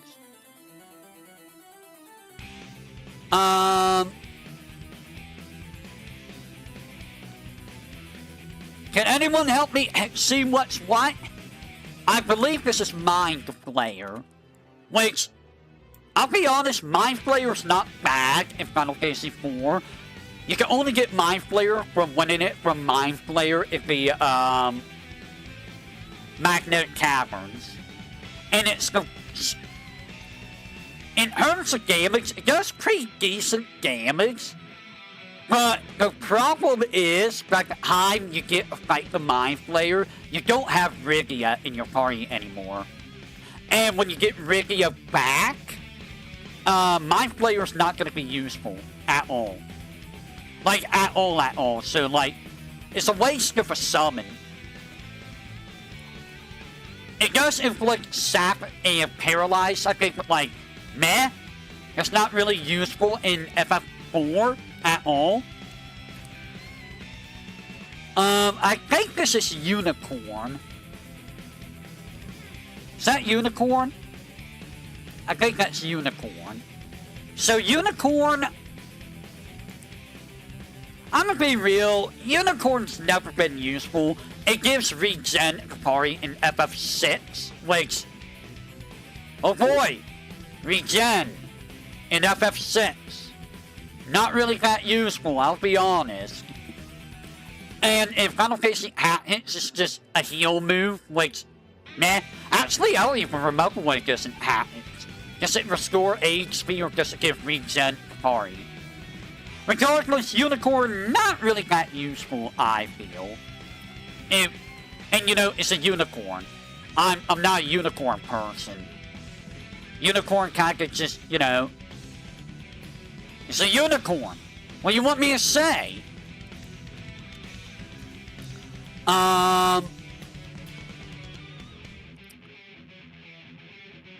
What is that? Is that supposed to be Phantom Train? Pangamona! Right! Pangamona! So if I recall, Pangamona isn't really that great for damage. It does wind damage, which, meh. It's not bad damage, but like, wind. What makes Pangamona nice is it gives you speed plus 20 to 40%. And I think it gives you auto haste. I might be mistaken, but it does give you good speed, which is always good, and speed jumps. So, very, very good abilities. Very, very worth in Pangamona. But in terms of damage, meh. Also, what is Pangamona? Pokemona has a very weird design. Like, what is it supposed to be? It's a thing that sucks in air, and it's got this big old, like, sack. And then when it spits out the air, it makes tornadoes, but, like, what is Pokemona? It's a very bizarre-looking creature. That's a Sahagin. I don't know what the hell that is. That's the old bag of bones. You only get some of the old bag of bones in Dissidia. And I don't even know if you get to summon him. So we're gonna ignore the old bag of bones. That's Solera from FF6. That's only in, like, dimensions. Diablos. So, Diablos is in the same boat as Pokemona. Diablos is your Atmos of the game. He does % high gravity damage, which can kill, by the way, but not really that useful. What makes Diablos useful is he has the encounter half and no encounters ability. In addition, he also has High Magic Refine, and I think he has Status Magic Refine. Both very, very powerful abilities that allow you to get very, very strong spells. And he has Dark Side, which I want to use on the next playthrough of FF8. I want to like do another playthrough of FF8, trying to use abilities that I normally don't use. Now, am I going to go with no encounters? I don't know. I will leave that up in the chat if I do no encounters or not. But Diablos, not bad. I also like his design.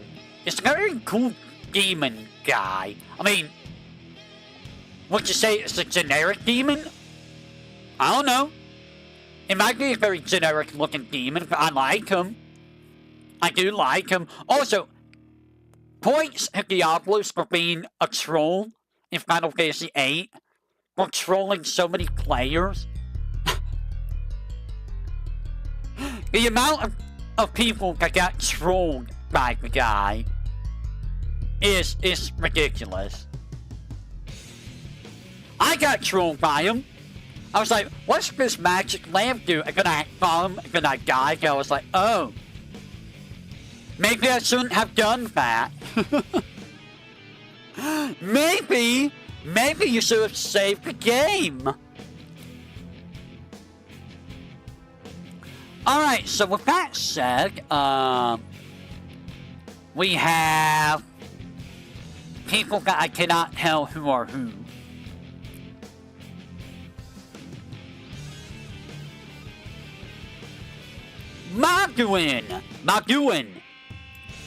Maguin is very, very basic. So he's kind of like Ifrit Sifa Ramu, but non-elemental. That's what Maguin's role is in FF6. He might do a little bit more damage than Bowscreen. What makes Maguin very useful is he has Spyra, Glycera, and Thundera on like Heims 3, as opposed to like Heims 1 on Ifrit Sifa Ramu, making him a much more valuable character, or a Esper to get those spells from. Also, he just looks cool. He just looks really, really cool. He's a more human-esque monster man. Don't show him Eope. If Eope sees him, she might go she might go head over heels over him. Can anyone tell me who's who here? I think this is Heighten. I believe this is Heighten. So Heighten is actually a little bit better than Ifrit, Sifa, and Ramu. Heighten is usually a lot stronger than them. I'm actually gonna put Heighten like right here. I'm gonna need help with most of these hate. I gave the link up above if you can help me with seeing who's who. But Heighten Heighten is what you're going to be going to if Final Fantasy 4 when you get Yugioh back. Heighten and Mist Dragon are who could summon when you get Yugioh back. FF5, Heighten is very, very powerful. I know that's Angelo, but I don't count Angelo as a summon. In FF5, Heighten's very good. If you get the Gaia gear, Heighten is stupidly overpowered. Heighten is stupidly overpowered.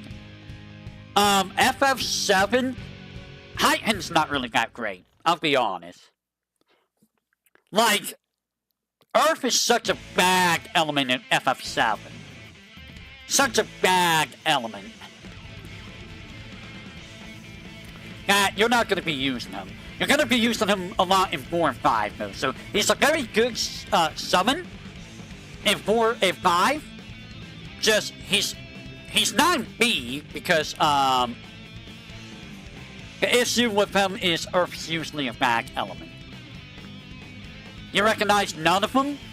Oh, this is a Galago manga. I recognize you. So, Galago manga, he's in the same boat as, these guys, with Kajata and Typhoon. The thing that makes Galago manga useful is you can learn Baraka, Blissika, and Gungaga from it. But you're not going to be summoning it in battle because you get Fire, Ice, Lightning damage. And the same issue with Galago manga, with Kujata applies to Galago manga. If the enemy absorbs, resists, or is immune to Fire, Ice, or Lightning, it nullifies Galago manga. It nerfs it. So he's not very useful. He's only useful for the spells. That's it. Alright, let me go in. I wish I'd go in. Let me go in. Let me go in. Let me go in. Let me go in.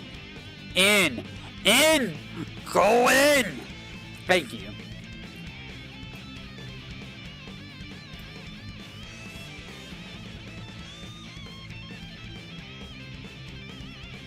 I am not recognizing some of these. Who the hell are you? That's Cockatrice. Cerberus? Cerberus where? Where do you see Cerberus? Is that... Oh, that does have 3 heads, so that is Cerberus. So, I'm gonna be real with Cerberus. Where'd Cerberus go?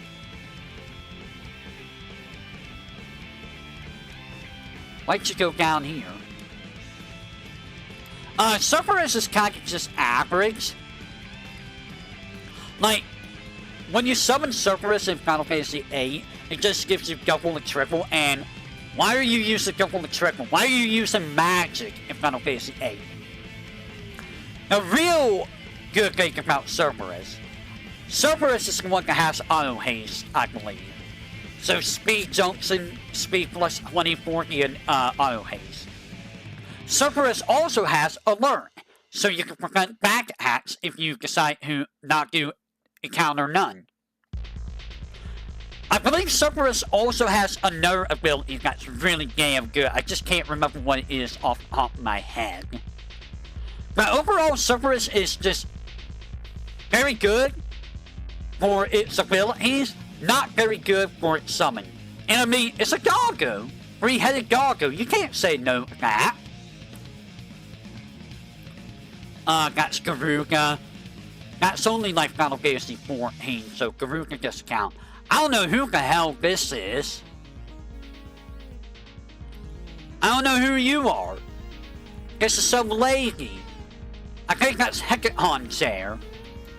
Hecaton Chair, you get to go to, here, because I don't... Well, I use Hecaton Chair with, Vanille, but like, meh, I was only trying to do, Gufsies. That's Sahagin. I don't know who the hell this is. Phantom Train. Angelo is not a summon.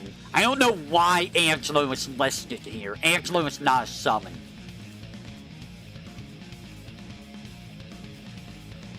Is that Magine? I think that might be Magine from FF9. Yeah, that's Magine from FF9.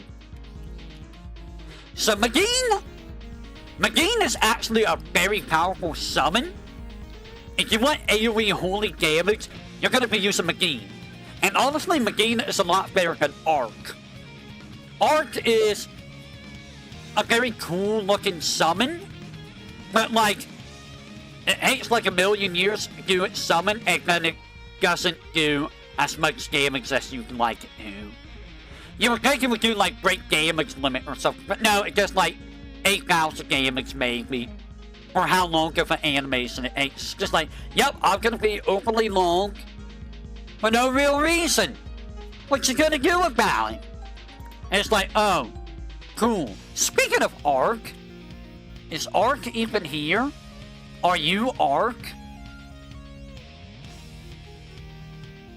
I think that's Arc. Yeah, that's Arc. So like, Arc isn't bad, but like, Arc is kind of just, you know, very, very excessive or not very good payout. Also, you don't get Arc in like end game. And by that point, you're going to be doing like a whole bunch of damage with like Sagan, Steiner, Freya, Vivi, Quina. Like, Garnet is not very good in terms of damage. She's probably near the bottom. Right down to with Amaranth. I mean, Arc is pretty cool though. It is a Gundam, essentially. Who are you? I don't know who this is. Oh, that's Hasmol. That's Hasmol. We don't use that. I don't know who this is though. That's a very weird looking whatever the hell that is. That is, I don't know who. I don't know who that is, and I can't tell who that is. Is that supposed to be Bahamut Zero? Midgard? Oh. That might be Midgard Stormer, actually. You know what? I think you're right. That might be Midgard Stormer. So, Midgard Stormer. I'm gonna say this right now. Midgard Stormer's like average. The problem with Midgard Stormer, you only get to use it in Final Fantasy VI, and Earth damage is bad. You're not using it for damage, because most things don't really care about Earth. Quake is a bad spell to learn. Tornado is a bad spell to learn. So like, Midgard Stormer just isn't that good. I think it gives you MP plus 30% though. That's like the only saving grace, if you want more MP. But ultimately, Midgard Stormer's just not good. Like, actually, I'm gonna drop you down here, buddy. You're just not good. You're cool looking, you're a big old snake, but like, you're not good.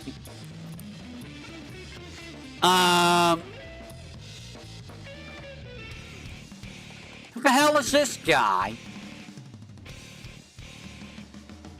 I think that's Solera. White. I'll be real. I never used White in Final Fantasy 4 DS. White... Like, apparently you can make this guy really busted, but like... meh? He takes a lot of effort to make busted. Yeah, that's, Servan, or Solera, if you want to call him by his recent name. Who is this? Who the hell is that? Oh, I think that's Tsukiyomi. That's Tsukiyomi, who is from, a game that I can't play. This one, I don't know who that is. That is from Final Fantasy Tactics. Who are you? Who are you? Some of these summons, I don't even know who they are. Like, honestly, this might be all I could do. Like, I don't know if that's Bahamut Zero. I don't know if that's Neo Bahamut. I don't know who the hell that is. They probably could have used better stuff here. So let's just say this is what we're going to be going with for the summon list. So ultimately at the top, Knights of the Round, Anima, Egan, Balivor. Followed by the 8 here, Yugioh, Bahamut, Leviathan, Hades, Phoenix, and Sildra. In the beat here, which is very good, but, you know, not super busted, Ixion, Ogun, Magus Sisters, Pandemona, Diablos, and Magine. In the average here, we have Bahamut Fury, Ark, Kate Sith, Carbuncle, Doomtrade, Fenrir, Lakshmi, Hogberry, Titan, Ifrit Siva Ramu, Quetzali, Siren, Magdalene, and Cerberus. And they're kind of back here, is Alexander, Sokobo Brothers, Calablepis, Cyclops, Fairy, Gilgamesh, Mog, Manga, Kuzata, Mind Flayer, Midgard Stormer, and Unicorn. And this is just back here is Asura, Atmos, Bomb, Cactar, Fat Chocobo, Eggman, Goblin, and Typhoon. Sophia Susano. Susano?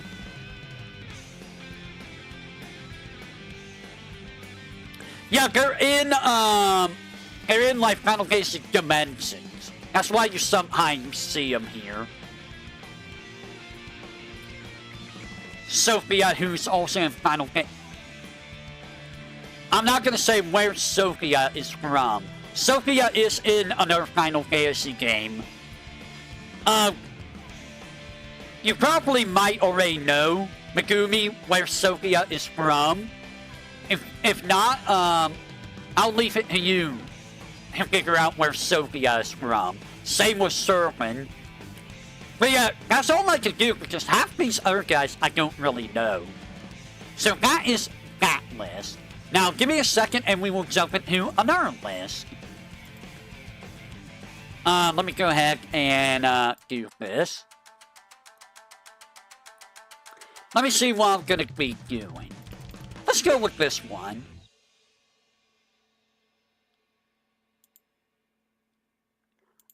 What the hell?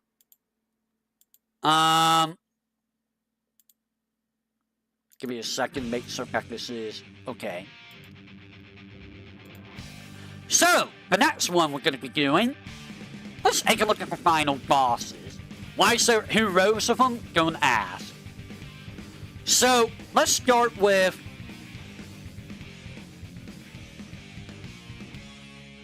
Why is Chaos not here? Chaos is not here. So let's talk about, Argon.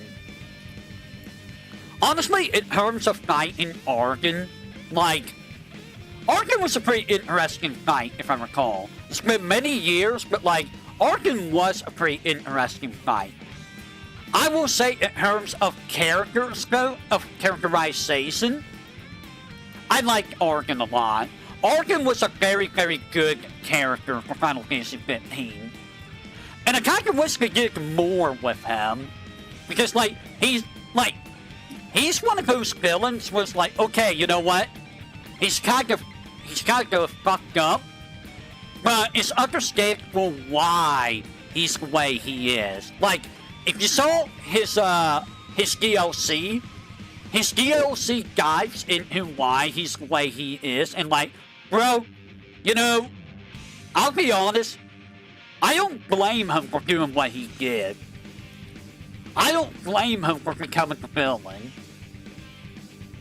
And in some ways, I wonder if he wasn't right in what he was doing. I mean, obviously trying to kill everyone's bad, but, he was trying to get rid of the Scions. I believe, is what his main goal was. He was trying to get rid of, like, the, Lucis bloodline, which he accomplished. He ended the bloodline. That is what he did what he set out to do. Spoilers, by the way. There will be spoilers in this one. But yeah, Organ, very, very good character. Cloud of Darkness. Very, very bad final boss. Both in terms of story and in terms of fighting. And in terms of characterization. You get a little bit more characterization of Cloud of Darkness in Yugioh, but like, it's kind of just a whatever blank slate evil personality, you know? I honestly don't care much for her design here. It's a very design for Cloud of Darkness. In Final Fantasy III, Cloud of Darkness was like hardly a thing until like endgame. And then, oh, here's our final boss. It's Cloud of Darkness. Okay. So there was like no real build up to this final boss. The game was making Sange be the big bad villain. And then Sange's nice big bad villain. Okay. And then when you're fighting Cloud of Darkness, and the NES version, it's just Particle Beam. Particle Beam. Particle Beam. Particle Beam. Particle Beam. Particle Beam. That is all Cloud of Darkness will do. In the DS version, she's more annoying because she has both her tentacles, both of which can use bad breath. They have like elemental spells, and she's over there still spamming Particle Beam. It's very, very badly designed. She's very, very badly designed. The Emperor. I'm gonna be real. The Emperor is just kind of whatever in terms of character. He's a generic evil Emperor. Makes sense, right? He's called the Emperor. He's a generic evil Emperor. Oh boy, not really that exciting. And in Final Fantasy II, he's the main villain of Final Fantasy II, but like, he kinda doesn't really do very much. Let's be real, he hates over hounds. But he doesn't really do a whole lot. And when you fight him at the end of the game, if you don't have the blood sword, the final fight with him is stupid. Because he punches you once, and he heals like 2,000 HP. And it's like, bro, why do you heal when you hit someone? It is so aggravating. That's like the only really annoying thing about the final fight, is he punches you and he heals whatever he hits you with. Badly designed, I feel. I will say though, the fact that he managed to become the ruler of hell is kinda insane. Like, he died, you kill him, he goes to hell, he beats Satan. He actually beats Satan. And he becomes the ruler of hell. Like, what do you mean that he beat him? How did a regular human like him beat him? Huh? How? A regular human beat him. I call BS, you know? I don't think a regular human is winning in a fight like that. It's just not happening, dude. It's not happening. Garland. So, Garland, we don't really get much personality of Garland in Final Fantasy 1. We get a little bit more personality of Garland in Dissidia. And we're going to combine this with Chaos because Garland and Chaos are one and the same. We also don't get much about Chaos in FF1. I mean, FF1 didn't really have much to it. In Dissidia, he was the main villain that you fight. Dissidia first. He's the main villain you fight. And you don't really get much there. I do like that they gave him the voice actor for Goliath from Gargoyles. That's very fitting for Chaos. Where I like Garland the most is not from FF1 or Dissidia. It is from Strangers of Paradise. Strangers of Paradise gave so much more personality to the characters of FF1, including Garland. And I think most people like Garland from Strangers of Paradise, even though it was like super edgy and stuff, and for some reason they have AirPods that plays Linkin Park or something, or is it M&M? It's like, how? What do you mean to have like Linkin Park or M&M music in Final Fantasy world?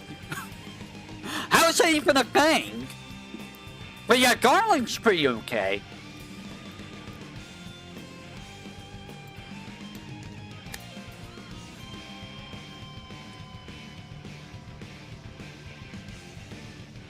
Do I have to say anything about the Hermite? Like, let's be real. Why does Yugioh even exist? It makes Yugioh be this big thing. At the end of the game, again, it's like, it's nothing. Like, if you want to talk about the main villain of Final Fantasy X, it is not Yugioh. Like, Sin is the big villain, yes. But if you want to talk about an even more bigger villain than Sin, I think Seymour's more the villain of the game than, you know, them. Seymour has more, well, I mean, Sin has a lot of, presence in the game, but Seymour's, you know, pretty around, you know. Wards are very good. Ceramis. I'm gonna say that Ceramis is not really anything. You don't get any personality for Ceramis at all. And honestly, Ceramis' boss fight kinda sucks. Kane is at hacking, Cecil is at hacking, Ricky is probably using regular hacks because if you use Black Max or Summon, Ceramis counters with Flare or Bio. Eggs is throwing stuff. Rosa is healing with Kiraja every turn. And you might throw an elixir at, like, someone, like Rosa. That's it. That's the fight. Like, it's not a very interesting final boss. You're not really thinking, you're just auto-fighting. You can literally just put that fight on auto-fight and you will win. Not really well handled. X-Death. I like X-Death. I do like X-Death as a character. And Dissidia makes me like X-Death even more because we get a little more look at his personality. Also, the voice they gave X-Death is perfect. Like, it is the most fitting voice you could have gave the guy. Also, I like the fact that it's just underneath that big old knight armor, it's just a tree, man. He's just a tree. He's literally just a tree under that armor. And if you look at the concept art of, like, X-Death, one of the concept art basically looks like Chaos from FF1. Like the concept art of Chaos from FF1. Which is honestly kind of fitting for X-Steph. But like, I don't think that would have worked with the helmet. Also, I will say too, X-Steph is legitimately a hard to freaking boss. Like, maybe not so much in the first phase of the final fight. The only time he's really hard there is when he gets to the Meteor phase. That's when he's really hard. But it's when you fight Neo X-Steph. That fight's freaking hard, dude. Like that fight can be legitimately like stupid. And of all the final bosses in the Final Fantasy series, I feel like X-Steph is probably one of the hardest of the final bosses, in my personal opinion. Now, there is one other I would say is on equal terms, equal footing, but we'll get to that in a second. So, Kefka. I mean, it's Kefka, guys. I like Kefka. Kefka's a great villain. He's the psychopathic clown that got experimented on, and that's what caused him to go, you know, mentally crazy. He was just a normal dude, and then he got experimented on, and that's why he's Psycho Cuckoo Crazy Clown Man. And then, you know, I don't want to spoil FF6 for you, Megumi. How far are you in FF6?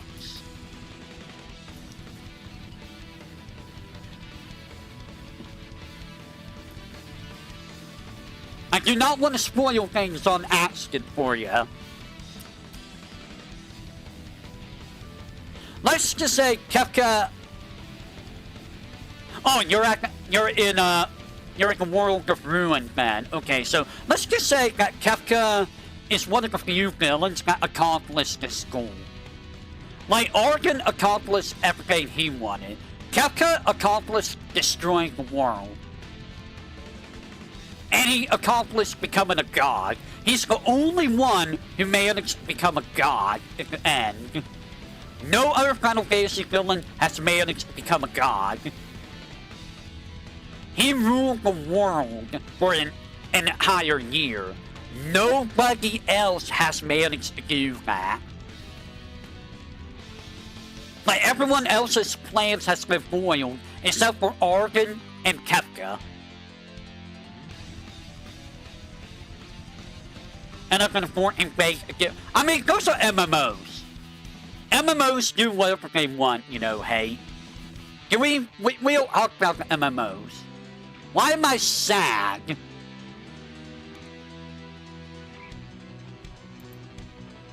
Why am I mad?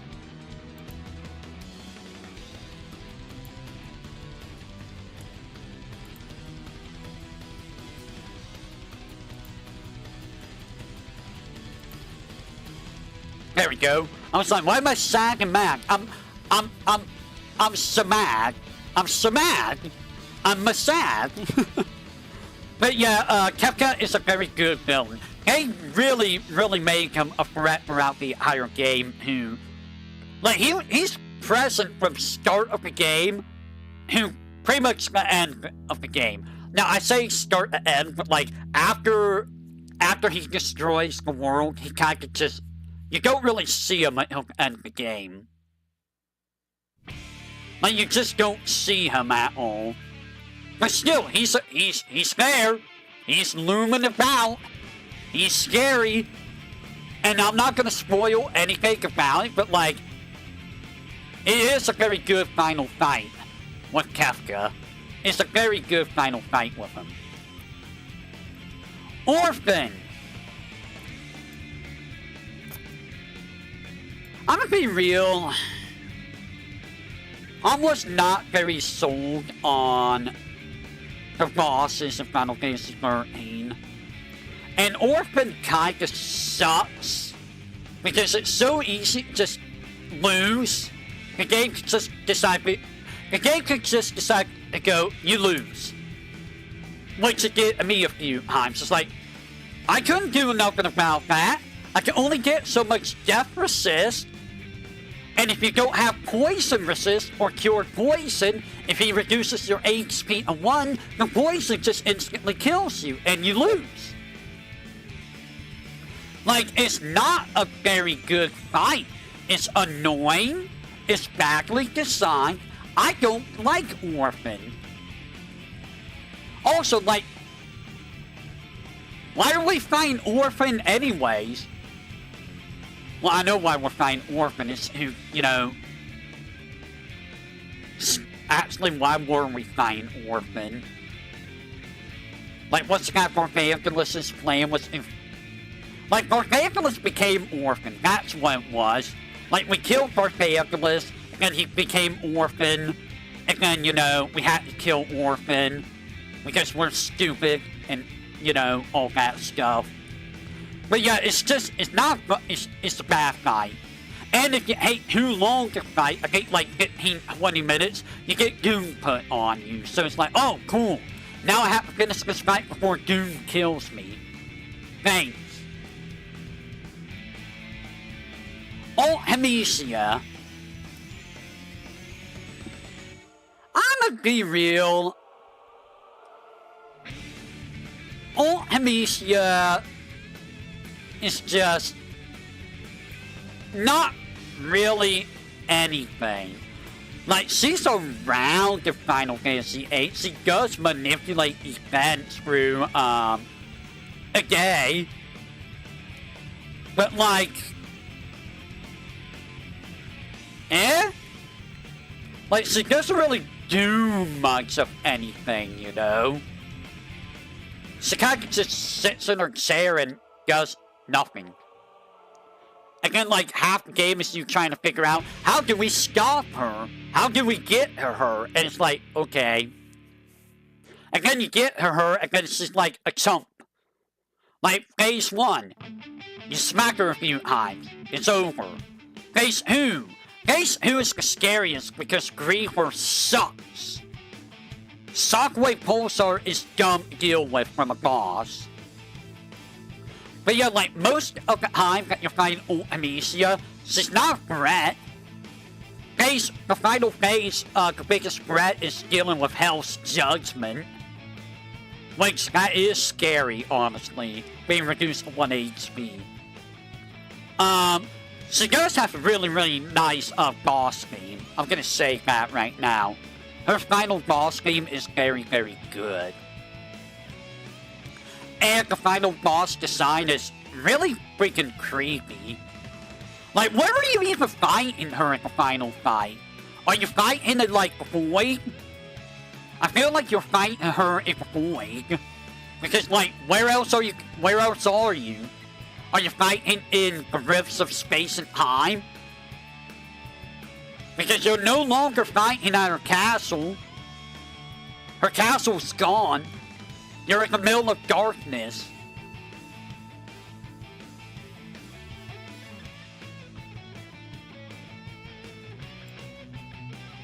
Necron.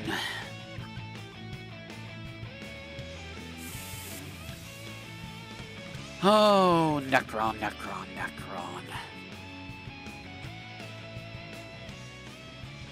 A space fleet that came from nowhere. Can I just say that Necron's a terrible idea?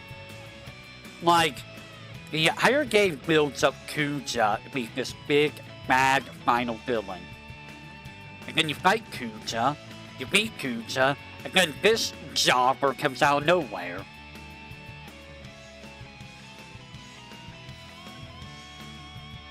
Why? Nothing even alludes a Necron even existing. He literally just comes out of nowhere and you fight him.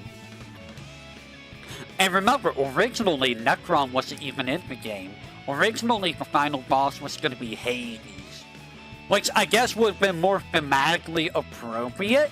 But even then it'd be like, why are we fighting Hades? Like, you don't build up these guys. They just come out of nowhere. I'm noticing a trend.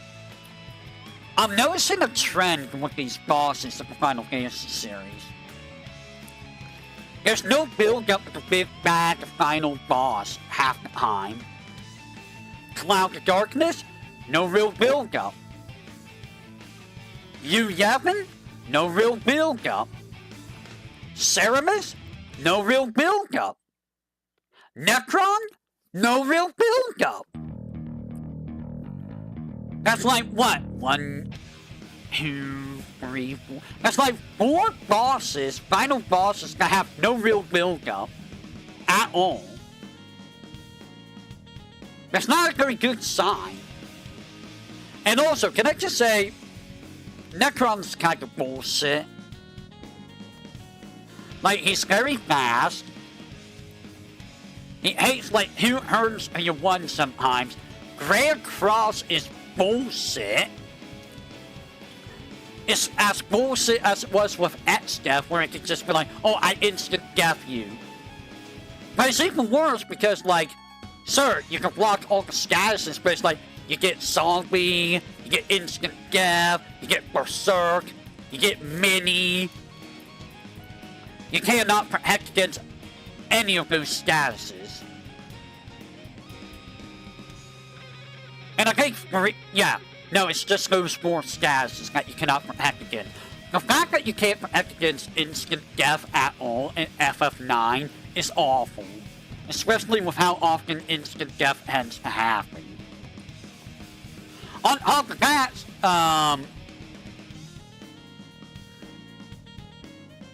what was it called?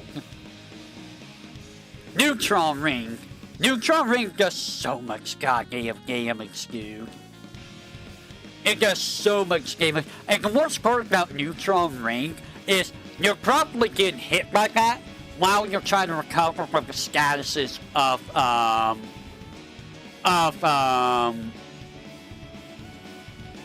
Grand Cross. And then, you know, he does, like, protect, he does sell, he hits you with a reduced 1 HP, he does Blisaka, Kunkaga, Faraga. He's just annoying. Like, why is he so ungodly fast? Like, he's stupidly fast for no reason. I don't know what they were thinking with him. They, like, overtuned him. Like, some of the bosses were kind of rough in FF9, but that guy is severely overtuned. Like, severely.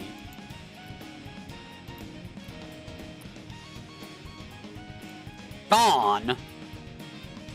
So, again, Dawn has the same problem that Emperor does, in that Dawn is fair,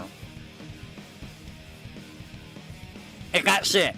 Here's the biggest problem with Bane. With Bane, his name's Bane. He does like nothing in higher game. He's worse than like Emperor. This guy literally does jack shit in the higher game. And then you fight him and it's like, what? Okay. We don't know anything about the guy? And we're fighting him. Like, okay, he's evil emperor. That's all I get. Like, it's so bad. Like, that's kind of why I don't like FF12 very much. The story is kind of just not good. Like, at all. Like, your villain, you don't make the player care about the villain at all. You do nothing with your villain. You don't do nothing with, like, some of your, main characters. Dawn and Penelo, they're useless. Boss is fair. Fear of Fran, you don't really do that much with, in all honesty. Ass, you do a little bit with, but, like, even then it's like, it's ass. Do we really care about ass? Like, you don't really care about any of the characters in 12, I feel. And, like, even fighting Bane is, like, meh. I mean, he's kinda cool to fight, but at the same time, it's like, eh. And now, are you guys ready for the controversial opinion? Sephiroth.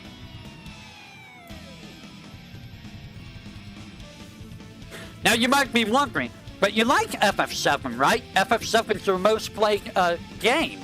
Why is Sephiroth in B here? It's the same issue I have with some of the other villains. So, Sephiroth is around in FF7. The problem is, like, I understand why Cloud is after Sephiroth, because it's like, if he's alive, I need to kill him, because he killed everyone in my hometown, and he hurt Tifa, and etc., etc. I can see why Cloud would be after him, if, you know, it was actually Cloud that was after him. I understand that. We get that from the Kong flashback. The problem is how they execute Sephiroth. Like, I like Sephiroth myself. I do like him. The thing is, I like him more in Crisis Core. Because they actually give us a look at his personality in Crisis Core. We get a little look at that in Remake and Rebirth, but I feel like Crisis Core handles him the best. And, like, in FF7, I feel like, and this is a fault of the story writing in general, you're basically just going from point A to point B, and point C to point D. Like, you're kind of just wandering around, just following Sephiroth's path, wherever he is. There's no real plot, if you know what I mean. Like, there's no real goal in mind. Like, yeah, before you leave Midgard, the main goal, like, there's a story. There's a concise goal. There's an end goal. There's a plot. There's a story happening in Midgard. The moment you leave Midgard, that all falls apart. Like, Shinra kind of becomes, like, put on the back burner for the most part. Like, Shinra's just like, oh, it's Shinra. But we gotta go after Sephiroth. You know what I mean? Like, they get made in the second film, even though they were the main focus for, like, the first 4 hours of the game. For Sephiroth, who, you know, what does Sephiroth even do in the game? Let's be real. He kills random people, and then he flies away. He just leads Cloud around the world until we get to the Heaven of Ancients, which, you know, he needed Cloud to get the Black Materia. Why specifically Cloud and not anyone else? Who knows? Probably because of the monsters inside. And then he gets the Black Materia. And then the whole events over at City of the Ancients happen, which I think ultimately bugs Sephiroth over again when he gets that arrow. And then you follow him who...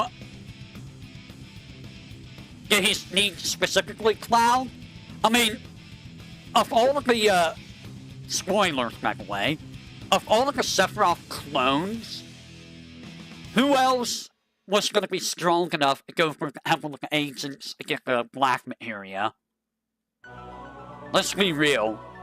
Like, we don't see anyone else that would have been strong enough to handle the agents.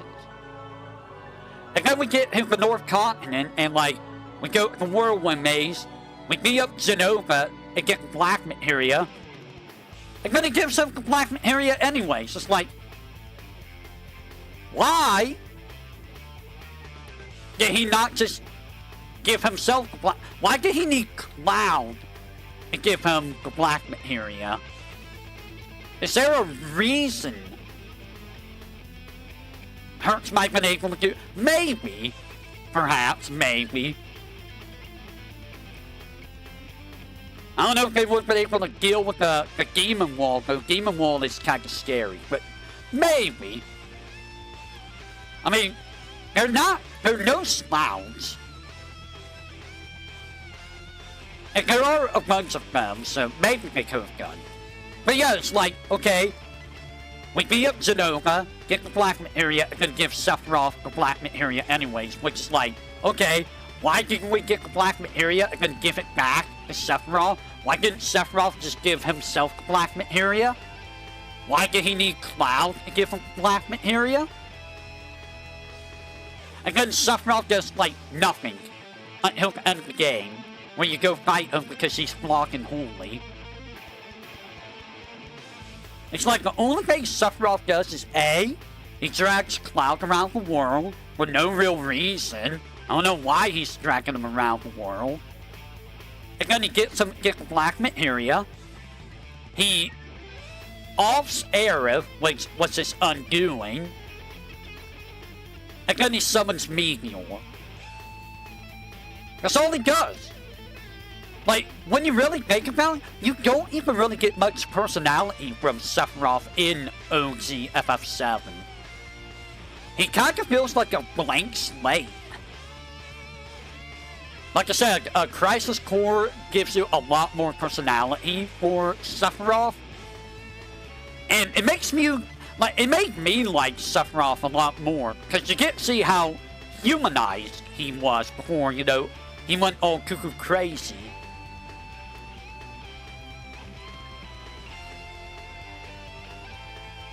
Like, Remake Rebirth gives him a little bit of personality, but, like, it's not on the same level as Crisis Core. So that's kind of why he's in B here. Also, when you fight Sephiroth, like, it's not really that hard. He's iconic. Don't get me wrong, he's very iconic. But, like, he's not that hard. And then there's Supernova. I like how Supernova is so different. Did you know that Supernova could kill you in Japanese version? Like, in the OG Japanese version, Supernova can actually kill you. In all other versions, Supernova can never kill you. Which, you know, makes a lot more sense that it can kill you. It's a Supernova. Also, I like how they make it so that that's his actual limit break instead of Octaslash. It's like, oh, Supernova's his limit break. Why does he casually know how to do a Supernova? Who taught him that he could blow up a sun or star to create a Supernova? Why does he have this capability?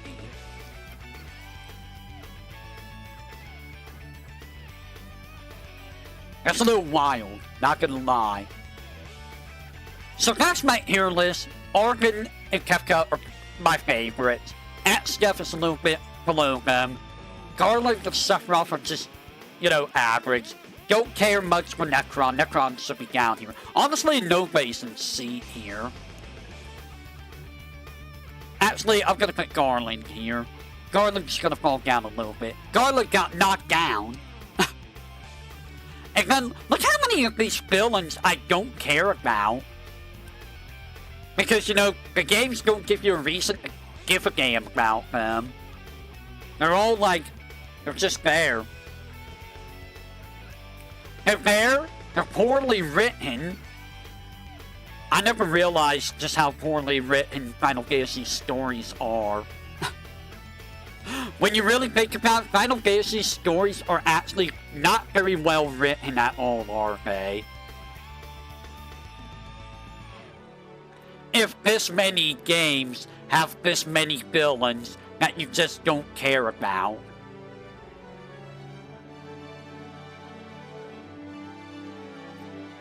Alright, so we're going to be calling it there for today. I'm going to go over here. Let me see who is streaming. Well, before we do that, let me do this. Tomorrow will be the Lexler for non-spell card practice, starting with Imperishable Night. We will see if we do Mountain of Faith as well. Then we'll be back on the page. And on Monday, Tuesday will be Cyber Sleuth. We're getting close to finishing that game up. And then Wednesday will be Super Puzzle Fighter 2. And Thursday, we'll be back to Devil May Cry. DMC Devil May Cry. Now, let me see who is streaming.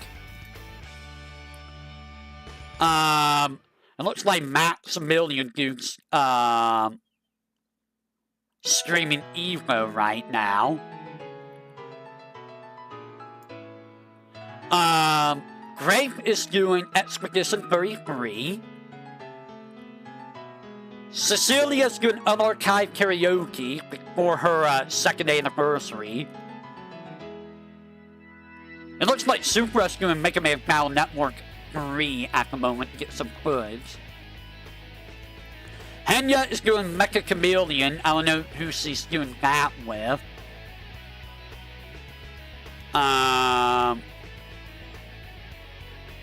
Anybody else? What is... Okay, today is 27. May's going to be doing a 1-hour yap at 9 p.m.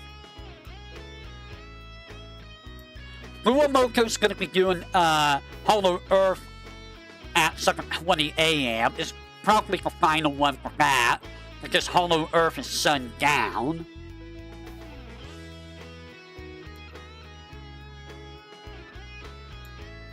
Sakura is gonna Sakura morning at 9 p.m. Oh, it looks like there's gonna be a big Hollow EN collab with Mecha Chameleon in a couple days. Interesting. Yoki's gonna be doing Armor Core 6 at 8 p.m. Koyori's doing more Free Houses at 10 p.m. Anything else happening? Anything else happening?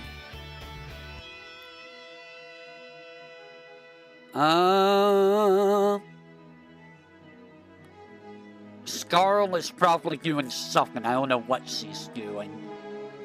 It's impossible to know what that lady's ever doing. That's all I see at the moment, though. So, what I'm going to do is, I'm going to...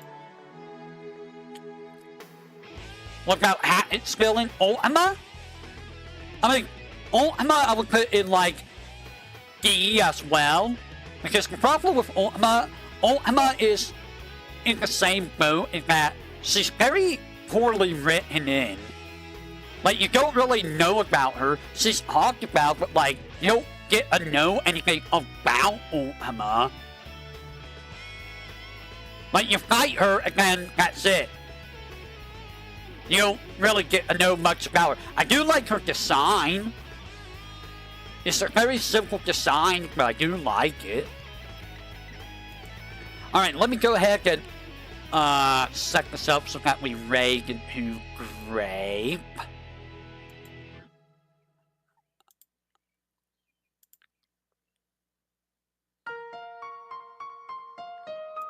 I'm gonna raid into Grape. Raid into the Dragon Lady. You saw a trailer for Roku Kai? I see. I might have to take a look at that.